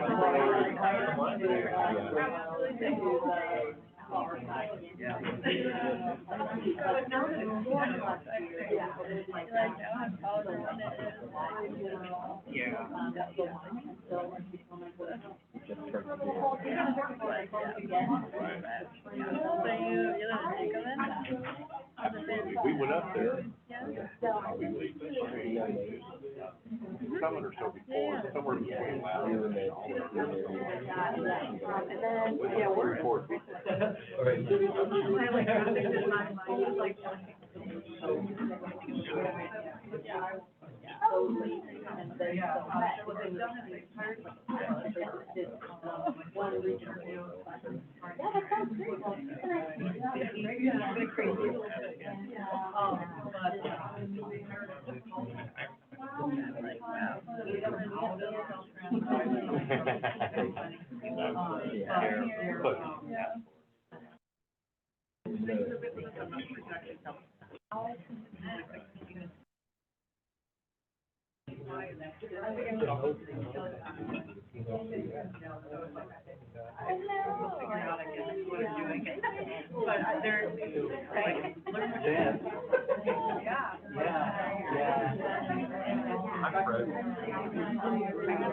All right, I've stirred it up. More fun. Stirred it up.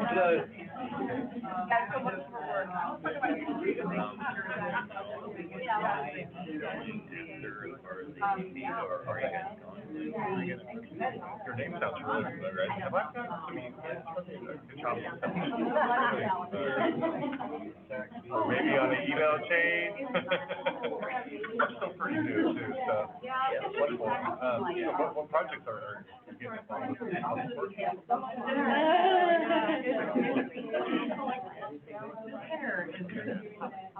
It took me almost 45 years to right here. Oh, yeah, you know, it's like early.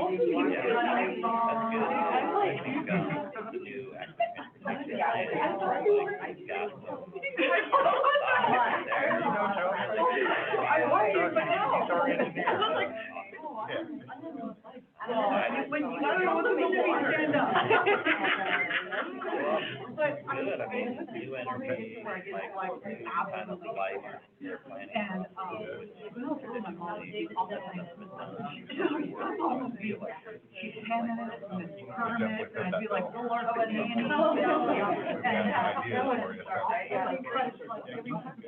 and then like, oh, they did a shag on me, they did a shag on me.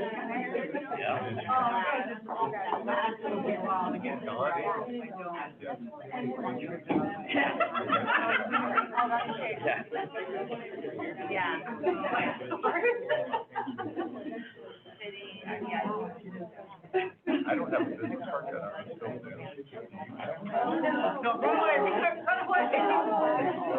Do you have a cell phone? I can text you my information.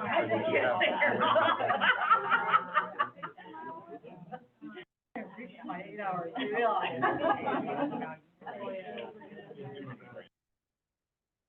Oh, you're sitting on the couch. Can you measure the pressure? That's it. Yeah. Oh, okay, sure. Yeah, I probably know it better than you, huh? And now I just need to go in tomorrow morning and pick up the coffee thing and then see kind of about that. And Christina's being nice. And I was like, oh, yeah, my personal like, oh, my car. Mine. Like it is.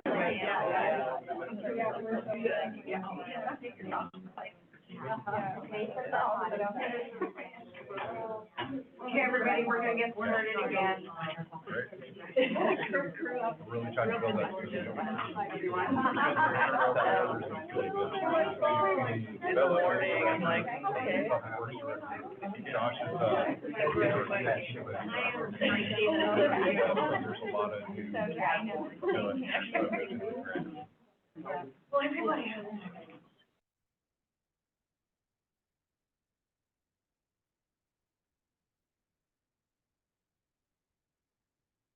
Next slide. Okay, so in January, we will be having workshops on the application and on the scoring rubrics. And so there's a few changes that we have been looking at for those. One is ensuring consistency between the application question language and the scoring rubric. We know that the questions aren't phrased exactly the same on the scoring rubrics and in the application, so we're gonna go through and we're gonna make sure that's all consistent, so, no one gets confused. We'll also, within the application, be adding kind of a reference to where, applicants should be looking in the scoring rubric as they're filling out their application, mainly as a reminder that the scoring rubrics exist, because we're always really surprised when we have a debrief with someone and we discover that they don't know that the scoring rubrics exist. So we're just going to add some like friendly reminders throughout the application that, hey, you should be looking here in the scoring rubric as you're filling out this question to make sure you're hitting everything. And then we also will be refining, as I mentioned earlier, the combination infrastructure and non-infrastructure application. It's going to be a little bit easier to do this than it has been in the past because we'll be using submittable. So one advantage of submittable is that the non-infrastructure prompts will no longer be included in an infrastructure-only application. So currently, if you're filling out like a large infrastructure application, still see the non-infrastructure prompts, even though it's infrastructure only. In some areas you don't. moving forward, like, it'll be completely separate, and we're gonna work with, we have a small group that we put together to kind of, help, clarify some areas of the combination application and make it easier for applicants to discuss that non-infrastructure program. Any questions on any of these changes?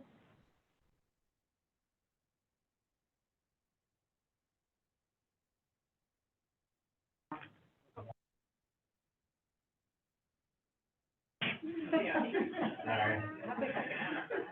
Just a thought on the scoring rubrics. It would be handy if, maybe the, actual application language is like copied and pasted into the scoring rubric, and if you wanted to add additional clarifying tips or guidance in the rubric, that is provided in a different font or a different, like italics or something. So it just, for the applicant and the evaluator, going back and forth between the two documents can be just a little bit discombobulating. And if it were somehow distinctly different language, then whoever's looking at the scoring rubric would know, okay, this is not the application language, this is specific to.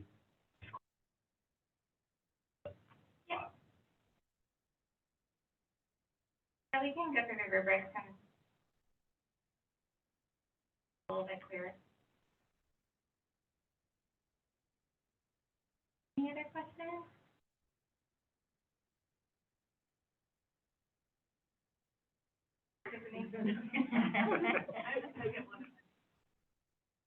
His own private account. Yeah, we give it back after the workshop. Okay, I'll stop picking on Keith, I'm sorry, Keith. All right, so, next slide. All right, so now we're at the stakeholder suggestions section. So this is where we're gonna get any other topics from you. So any topics that we've already kind of said that we'll discuss at a future workshop, you don't need to bring those up now. I mean, technically you can if you want to, but we will be discussing those in more depth. So any other new topics that you guys want to discuss at a future workshop, now is the time to chime in and bring those up.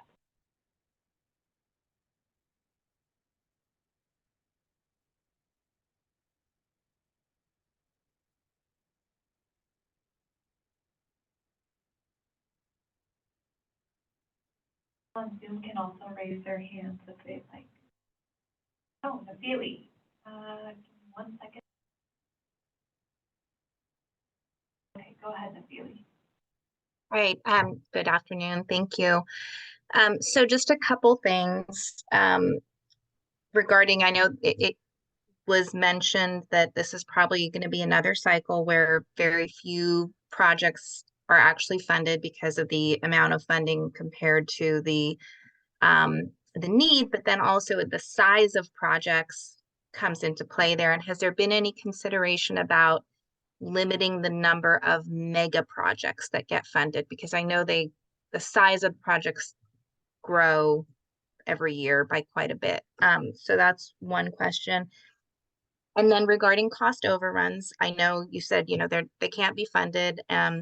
But I wonder about just any, flexibility that will, flexibility in the program, once a project is successful, that would enable a local agency to better manage those, manage the project when they do experience those overruns.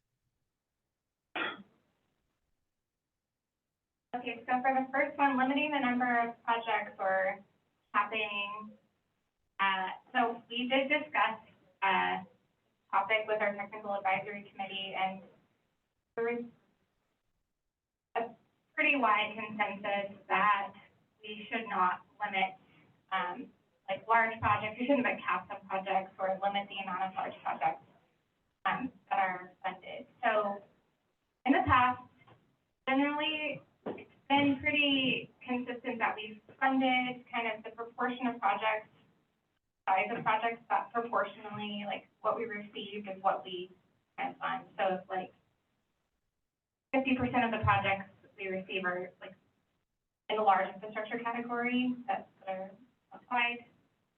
And we're funding around that range, so like 50% of what we fund ends up being in that range. We do know that the projects are getting larger though. However, from our perspective, and I think from the perspective of a lot of our TAC, we don't want to underrepresent like the nature of what's being proposed, like falsely limit, or I don't know, Lori, if you have a better way of phrasing this. Yeah, so we actually had a pretty extensive conversation with our TAC about ways to kind of manage this cycle, knowing that funding was going to be limited. But the problem with putting caps on and all of those things is that then it's hard for us to show the need then, because then we're not getting a true picture of what's out there. So I think that's what what Beverly was saying, but also with putting a cap on the size of the request is, in our minds, that actually hurts the rural agencies the most, because they don't tend to have rural and smaller agencies the most, because they don't have as much access to other funds.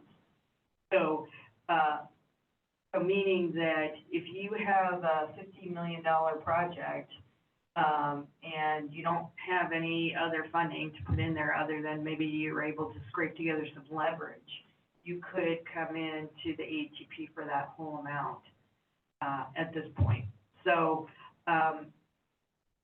so that's why we didn't want to bring that forward as a suggestion, because we talked through all these things with the TAC. If the stakeholders want to talk about it, then we will. But that's our position right now, is that kind of those limitations really hurt the rurals the most.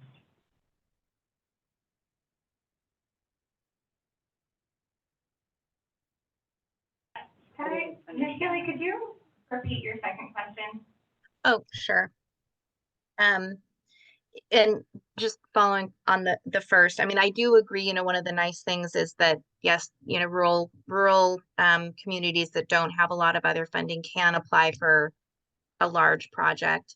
That being said, if they're really a rural community, they're probably not going to apply for a $50 million project, because if they had cost overruns they had to cover, they wouldn't be able to.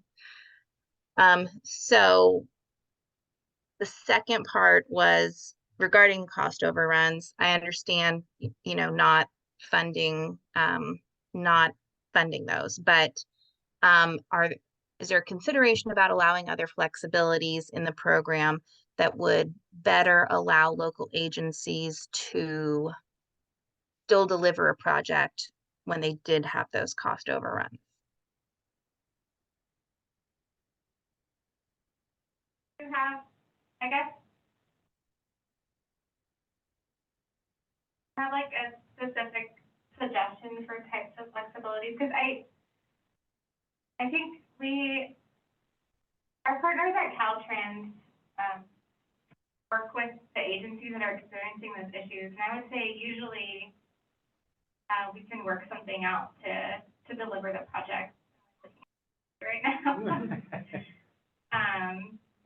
So I feel like we already are fairly flexible, and our partners at Caltrans are pretty creative in like solving those problems. So is there like a specific place in the guidelines that you're wanting to talk about? And Desiree, I don't know if you can. My input would be join our PSR equivalency workshop and you know, and estimate projects that are prior to getting the applications. We also have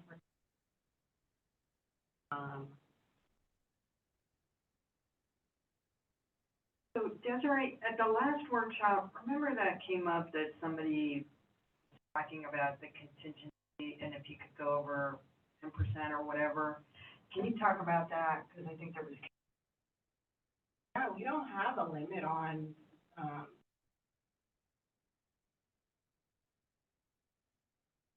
and then, you know, there, you might wanna think about, you know, cost escalation and considering when your project is going to be put forward, and factoring that into, you know, if you have a project that's far out in the future, consider that in the beginning. A lot harder for us to kind of go back and fund, you know, find additional funds later on, sorry, not go back, but find funds later on, properly scoping your project, scheduling it.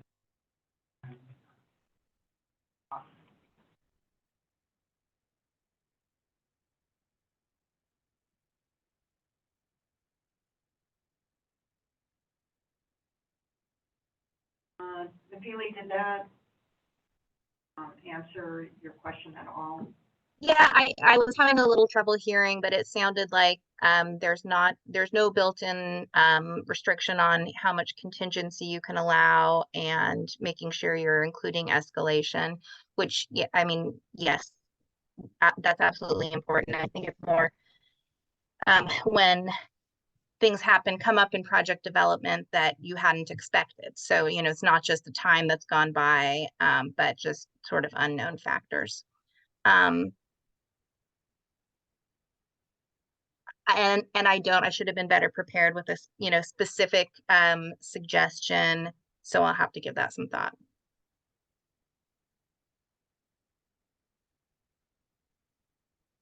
Okay, yeah, if you want to come back to us with some more suggestions on specific areas, Yes, we can thank you. discuss. You know, speaking for my region and view, we would not want to restrict project sizes. I know we've been pretty successful, but I think we're on the path to making some real tangible, transformative projects, and we've been restricted in project size. There's no way in heck we'd be able to accomplish that. I know it's a lot of work and effort and a lot of planning up front beforehand. Did want to add too, just because there's no limit on contingencies. Or do we just want it to be?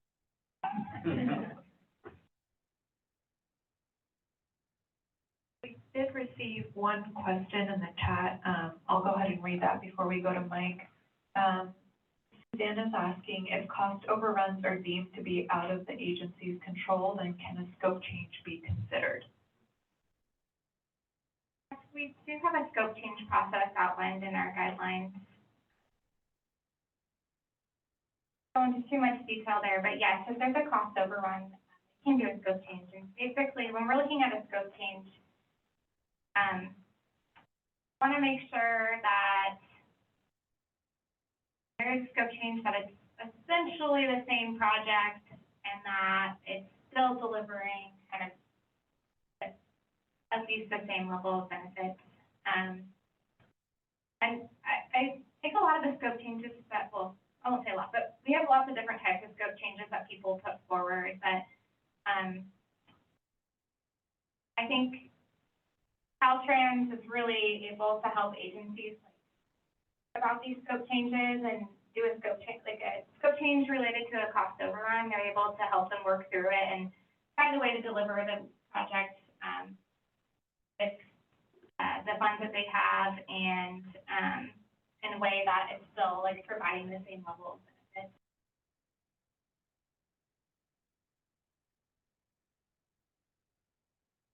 So we will go to Mike next. Mike, go ahead. Thanks. This is Mike with NCTC. Stepped away for a second, but I think I caught the tail end of it. Understand Nafili's concern with the larger project size, reducing ultimately the number of projects that can be funded. But I wouldn't support limiting that. You know, in Nevada County, we've been successful in getting, for us, what we consider, you know, larger transformative project. and it really does allow you to address like corridor-wide multimodal benefits and fund some larger projects that you know, otherwise could take us many cycles and many years to complete. So just my 2 cents. Bigger issue is lack of resources. All the projects submitted are important to somebody. Mike? So I think, since we did propose that, we can have a discussion about it at a future, but it isn't something that we had wanted to propose, but since Boulder did want to discuss, we can have the discussion, but we do see a lot of issues with.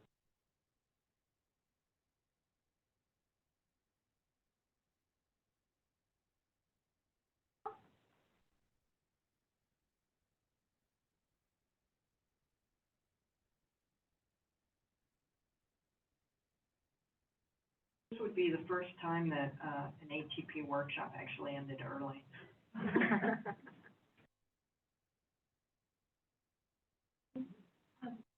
Received an email asking if there would be training on, for applicants on how to use the middle. Yeah, so we're not entirely sure what that will look like, but yes, we will have some like educational opportunities for applicants to learn more about submittable.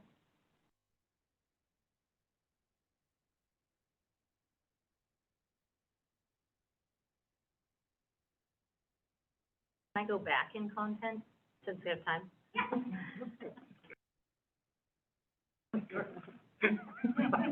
So we can go and do our own. I want to share that. I'm newer to this process, and so we can go do our research, but if it's appropriate, can you talk through the quick build? You said there was some understandings or some need to better understand what fits in that category, and I'm not sure if that. I'm personally not. Yeah, sure. So we've had this quick build pilot program for the past 2 cycles, and quick builds I think are relatively new concepts. So what we're really looking for a quick build are temporary improvements, but temporary as in like up to 5 years, not like a demonstration project where it happens for like temporary improvements that are kind of there to like test out different configurations and different ways of addressing a problem.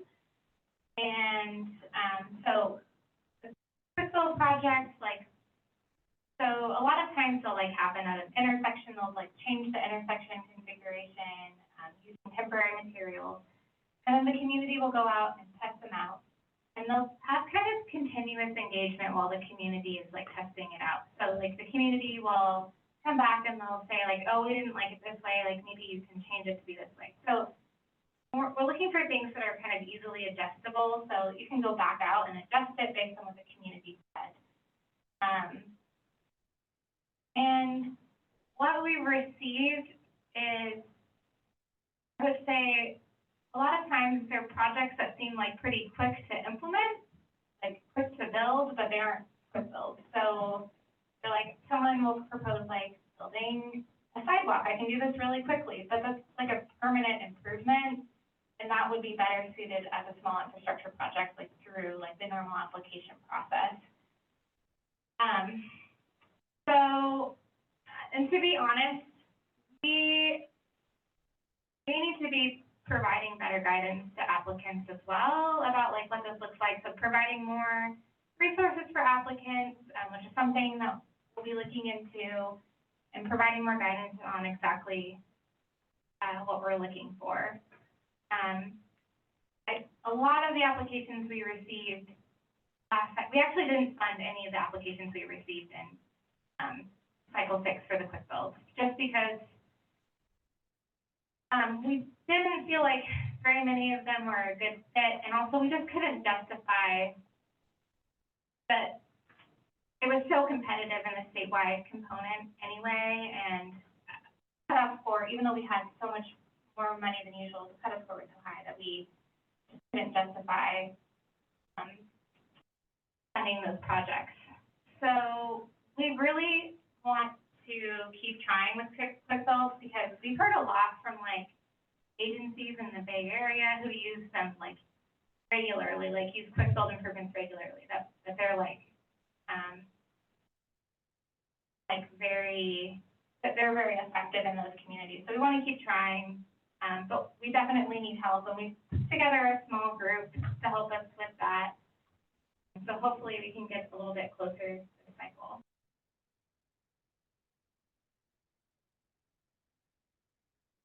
We just received of kind of following up on the quick build meeting.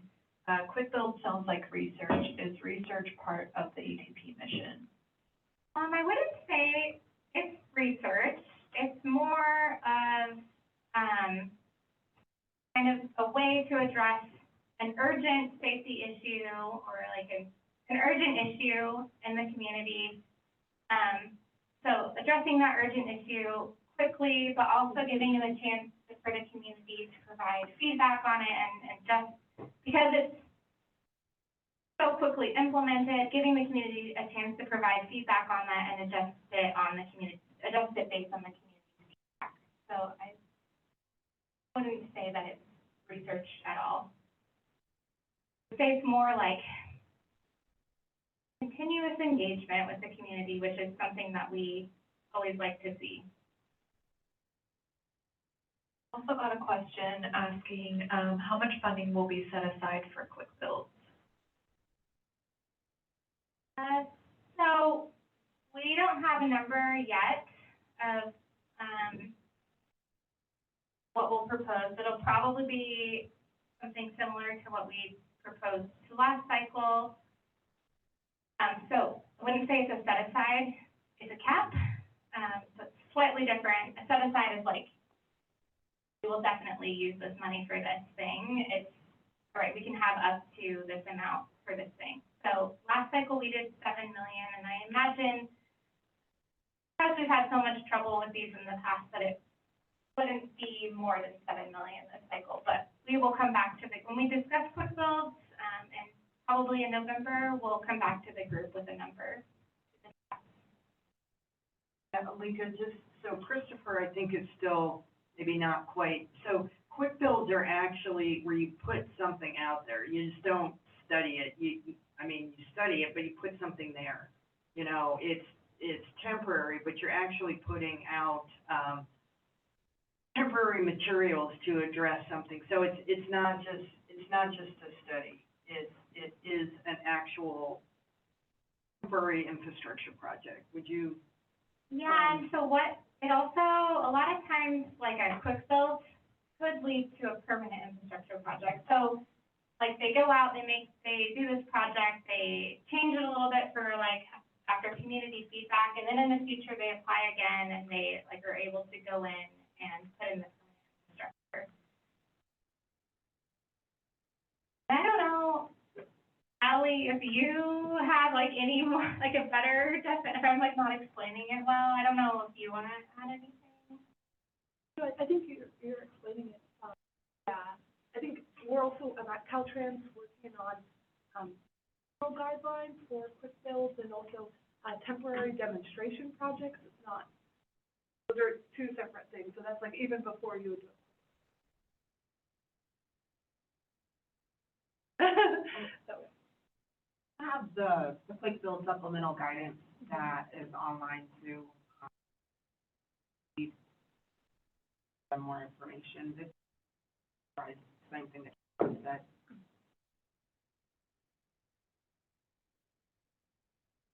It kind of reminds me of the emergency repairs that we do in some areas. And then you would come back in with a permanent restoration sort of deal. Keeping that in mind might be a good way to kind of see the difference between the two. One is to come in and make things workable, usable for a bit until we come in with a more permanent solution, perhaps.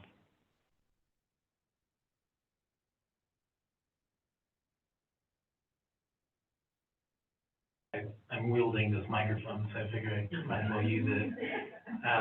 Yeah, two words come to mind: pilot project. I think that's essentially what it is. It gives agencies and the community a chance to test drive infrastructure idea. Maybe it's a new concept, or maybe it's just a familiar concept in a different area. So there's that, but then first off, I think it's great that CTC staff is putting together this committee, and excited to be a part of it. And I applaud the effort to solicit interest and involvement from technical experts that are familiar with quick builds. Curious if anyone has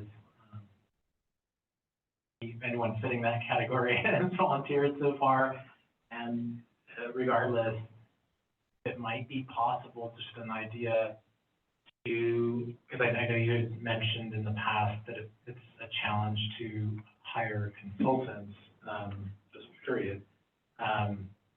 If we might offer the opportunity for interested consultants who are experts in this to volunteer their time, but to advertise the fact that they're involved, and that advertise to agencies the opportunity to help them because of their expertise and involvement with this committee.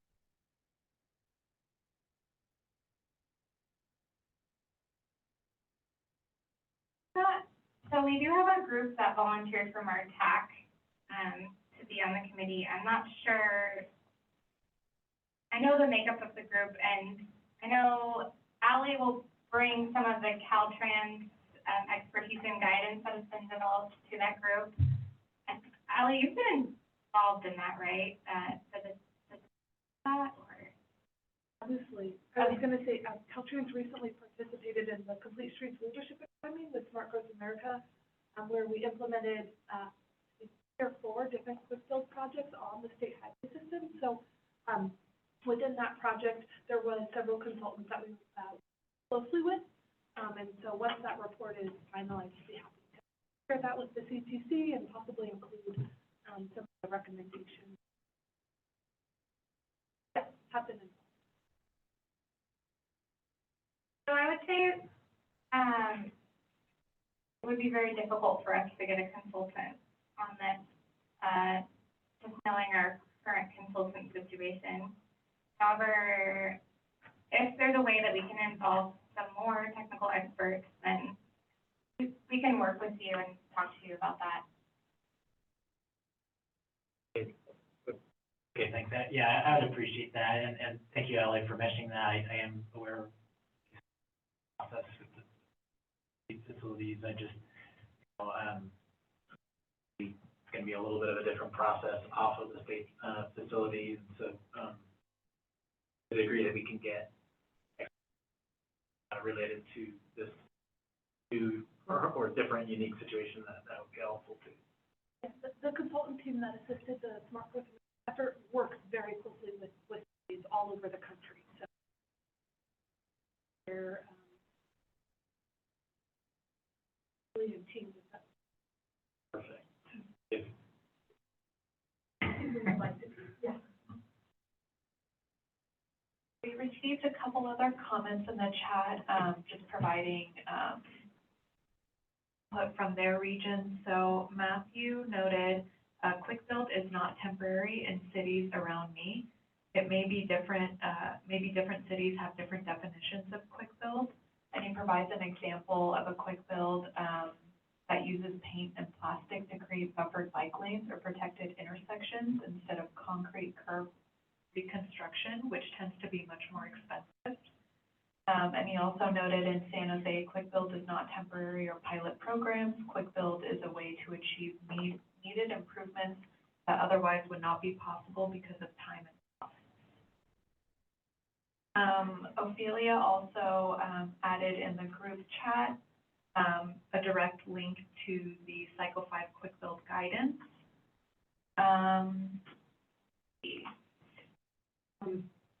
Are you trying to stick on quick build ones, because there was a couple. Yeah, Okay. I want to go through the quick build Okay, ones all right. first, and then I'll jump to That the makes other sense. ones second.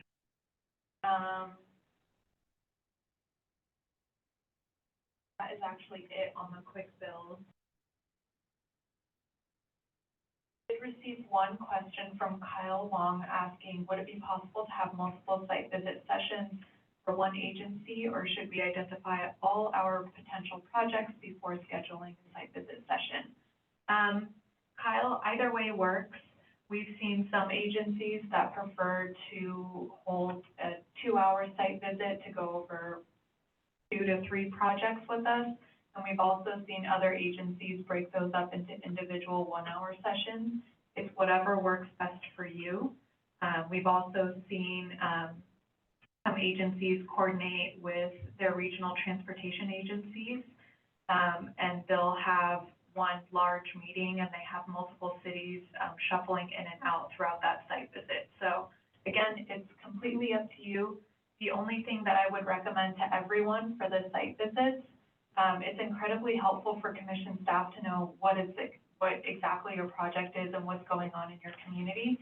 So if you have maps, renditions, photos of existing conditions, any sort of community feedback or engagement or anything like that that would be relevant to your project, please have those materials ready, so that when we meet, we can kind of talk through those, and then commission staff will have a better understanding of your project and your community context, and we'll be able to help you more during the site visit. And then let's see, Matthew also had another question. Unfortunately, he wasn't able to get on the meeting right away. He was facing some technical issues. So he said, sorry if I missed this, but did you say how much the ATP would be funded this cycle, or is that not yet determined? Is there an estimated range? Yeah, so, Speaker, would it be possible to just go back to, I know it's like really, like the first, sorry.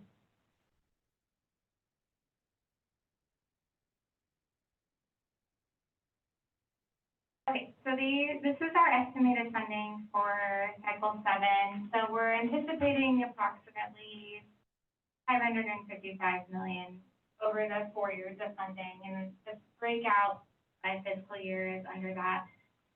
So this is, our assumptions are based on the same assumptions that the Transportation Improvement Program made on their fund estimate. So that's the continuation of the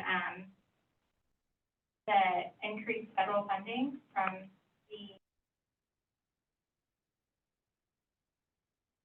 sorry, everything is shown in thousands. I'm seeing that question. So, sorry, it's like a state.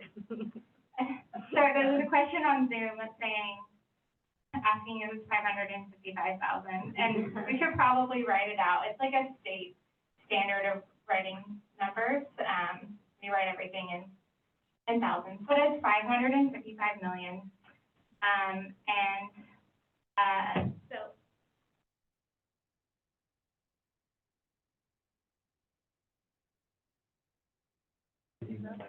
Keith, good to you.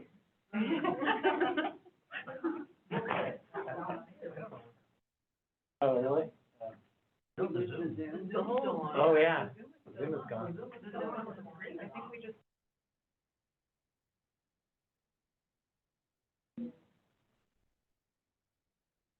I don't know.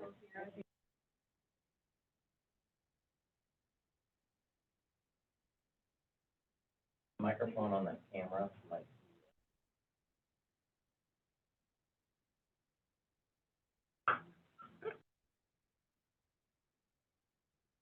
Your mic is still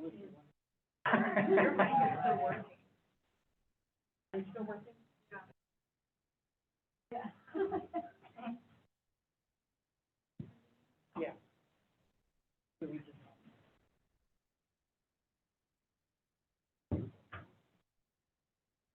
Can they hear? can anyone hear me online? Yeah, they can't hear you online. Okay. Okay, we had some technical issues in the room, but I think it's okay now. I can hear you. Thank you. Okay, so, that is based on the continuation of increased federal funding, through the, Infrastructure Investment and Jobs Act. So that is kind of the best case scenario. It's possible that that funding isn't sustained, in which case we would have about $445 million, as we would have on a usual cycle.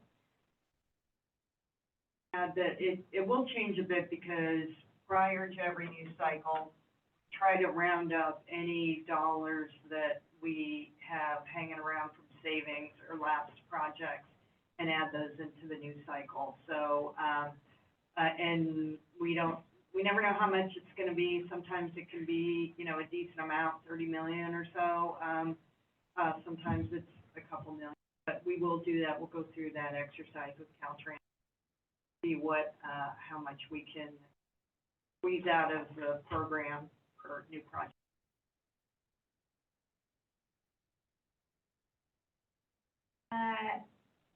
Alika, I can read the next question. I can see it. So. I have access to everything. Okay. So the next one is from Benjamin stating similar to this question, will the dollar amount that determines the project size, small, medium, and large change from cycle 6? So that is not something we plan to change. We had extensive discussions about that last cycle with the group, and things were adjusted. So we are not planning on proposing that to the group. However, if the group wants to discuss that, that is something we can discuss again. We received another message. This is kind of going back to the cost overrun. So Lucy is asking, how much can we factor in on inflation for the budget? Pricing is getting higher. Was any of the wording changed in the question?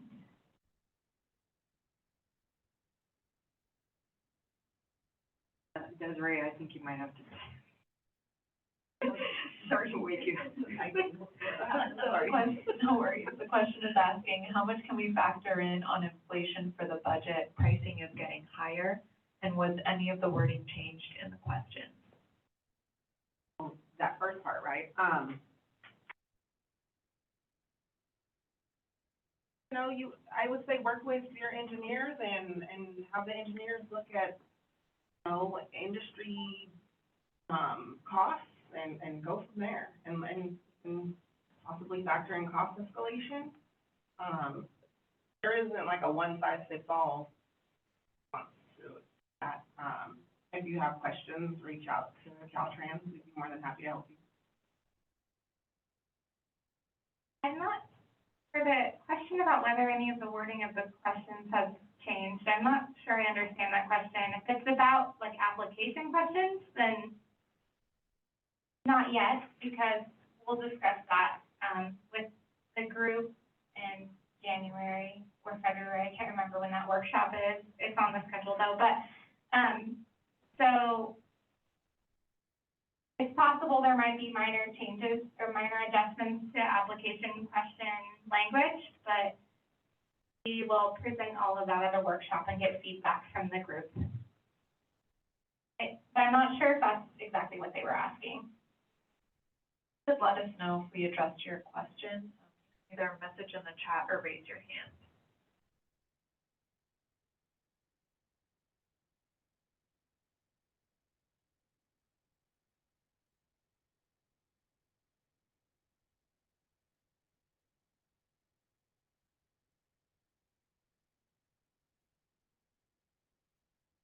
You know, Alika, while people are thinking about it, I was looking back at one of the earlier comments from Matthew about quick builds.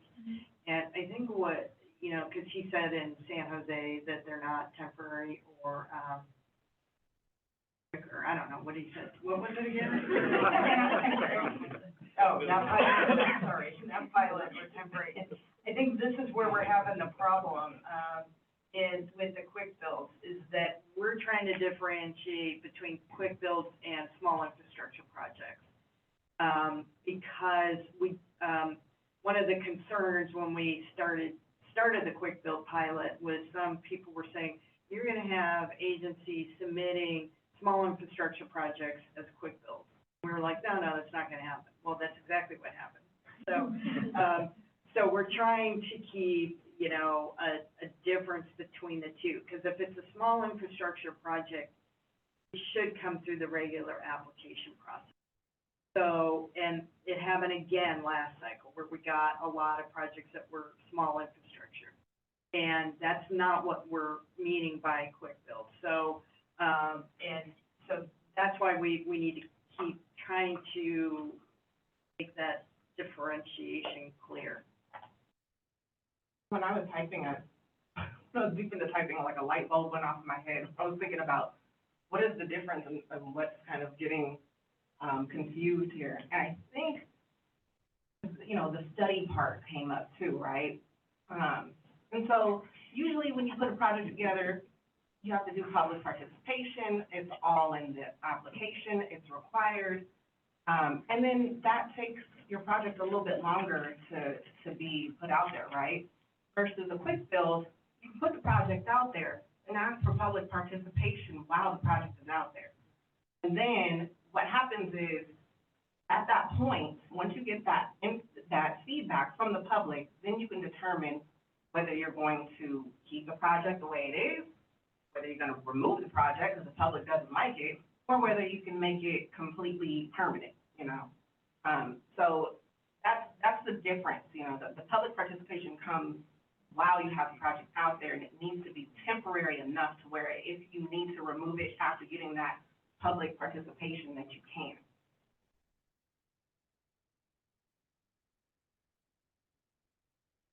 Another comment, this is from Susan stating, I thought quick build was projects that already had completed the PE phase. Supposed to be, yes. We asked for projects that we're only gonna fund construction for quick builds, but we got projects that were asking for all phases. Even though we thought we had made that clear in the guidelines, I guess.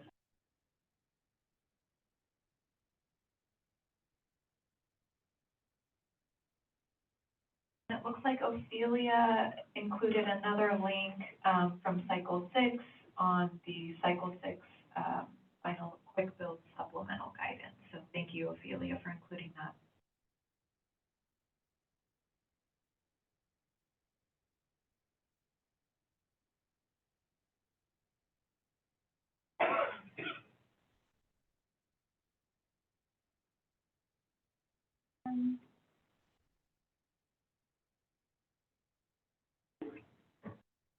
We can move on, but we'll still have time in case anyone thinks of anything. We can come back, but about action items and next steps.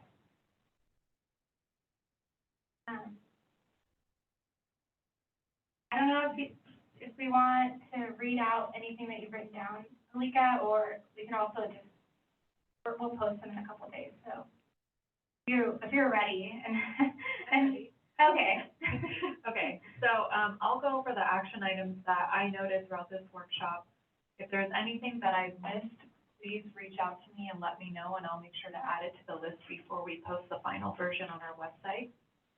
So looks like the first thing I noted here is just to make sure that Submittable has more access to the agencies, and this is before the application period opens up.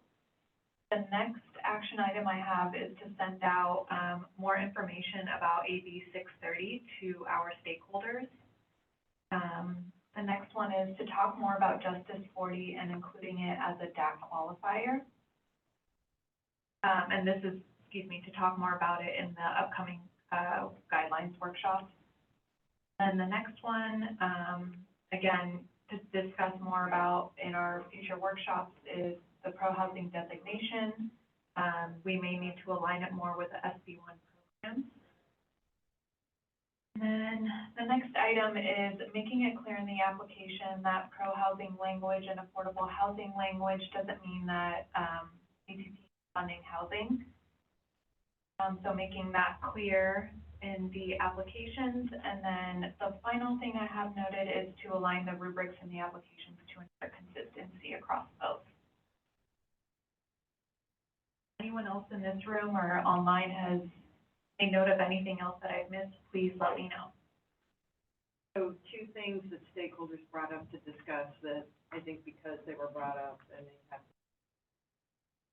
One is the, limiting the project size, and the other is if we need, small, medium, large designation.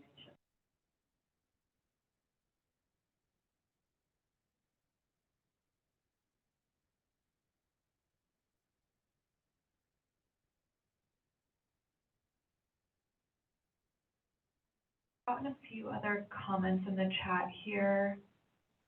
Is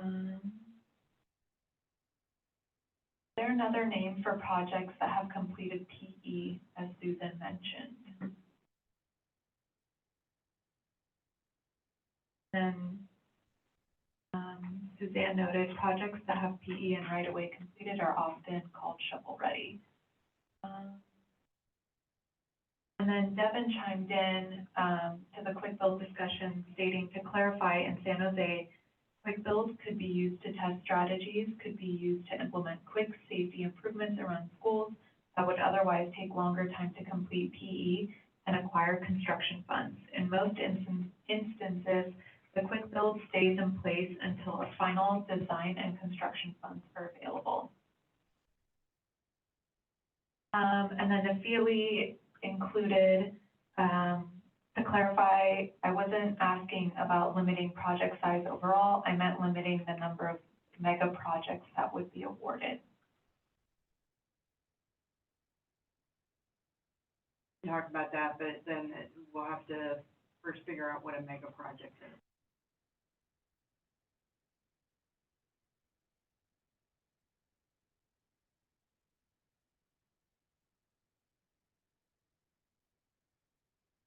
Not seeing anything else online. When would the discussion take place on the size of the projects and the funding available? Because I'd like to be. At one of our future workshops. At one of our future workshops. So Lika's gonna post the schedule, she presented it earlier, so yeah, we'll probably go through several of the issues that stakeholders brought up at the next one.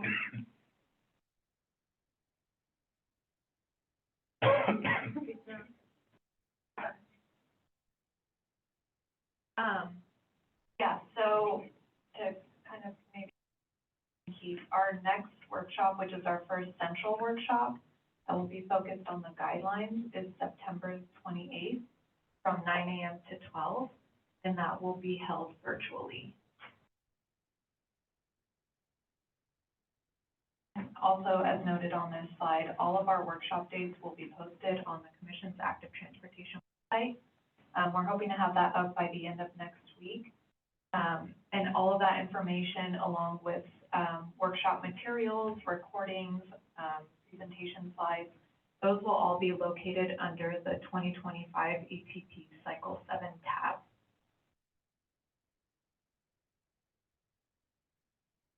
We got another comment through Zoom. Christopher noted, it sounds like the biggest problem with the Quick Build program is its name is understandably leading to confusion.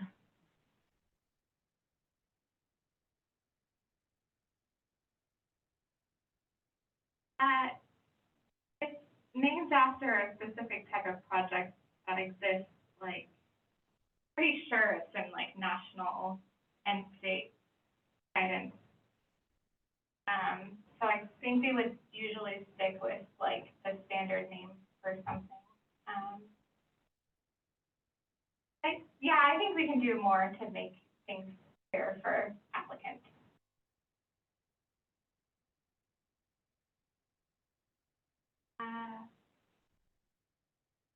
If there are any other comments. And so the next workshop date is up there, and get that the rest of the schedule posted. So I guess I think that's all we have, but we do have a little bit more time if anyone has any, like, pressing thoughts or comments or anything else that pops into their head that they want to bring up. Matt made a note stating maybe highlight the fact that quick build projects are temporary. The guidelines currently state that the quick build project should be using temporary materials. But again, I think we can do more to find some more resources for people to look at when they're putting them together. And we do have example materials in the guidelines, but yeah, we'll work on it with our group. Hopefully, there for everyone. Having this, discussion on quick builds, which has kind of actually been the most extensive out of the discussions today. I hope we get some actual good projects being presented. Because, you know, we can't keep doing a pilot every cycle. Either we're gonna do them or we're not. If we can't make it work, then we can't.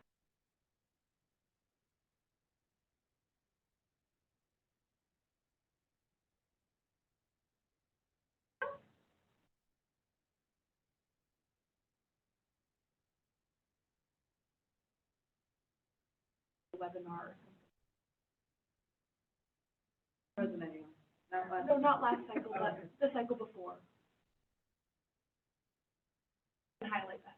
Yeah, I think we're interested in doing like some sort of educational like webinar or something, and maybe on an ATP funded one from cycle 5, or maybe on, I know,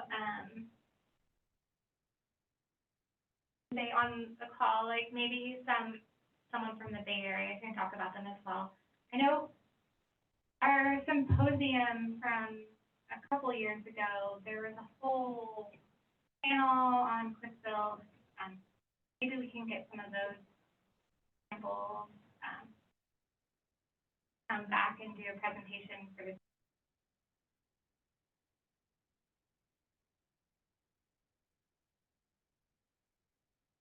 We got another question in asking, does ATP cover sewer drains under sidewalks?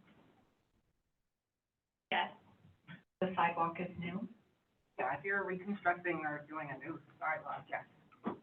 Yeah, so as long as it's like related to the ATP project, it would. Right, but not like routine maintenance on the drainage.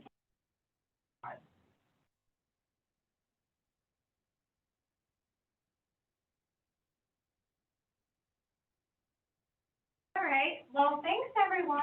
I think that wraps up the discussion for today. But yeah, I hope, thanks for all the suggestions, and then we hope we'll see you guys all at our next workshop in a couple weeks. Thank you. Thank you. Thank you.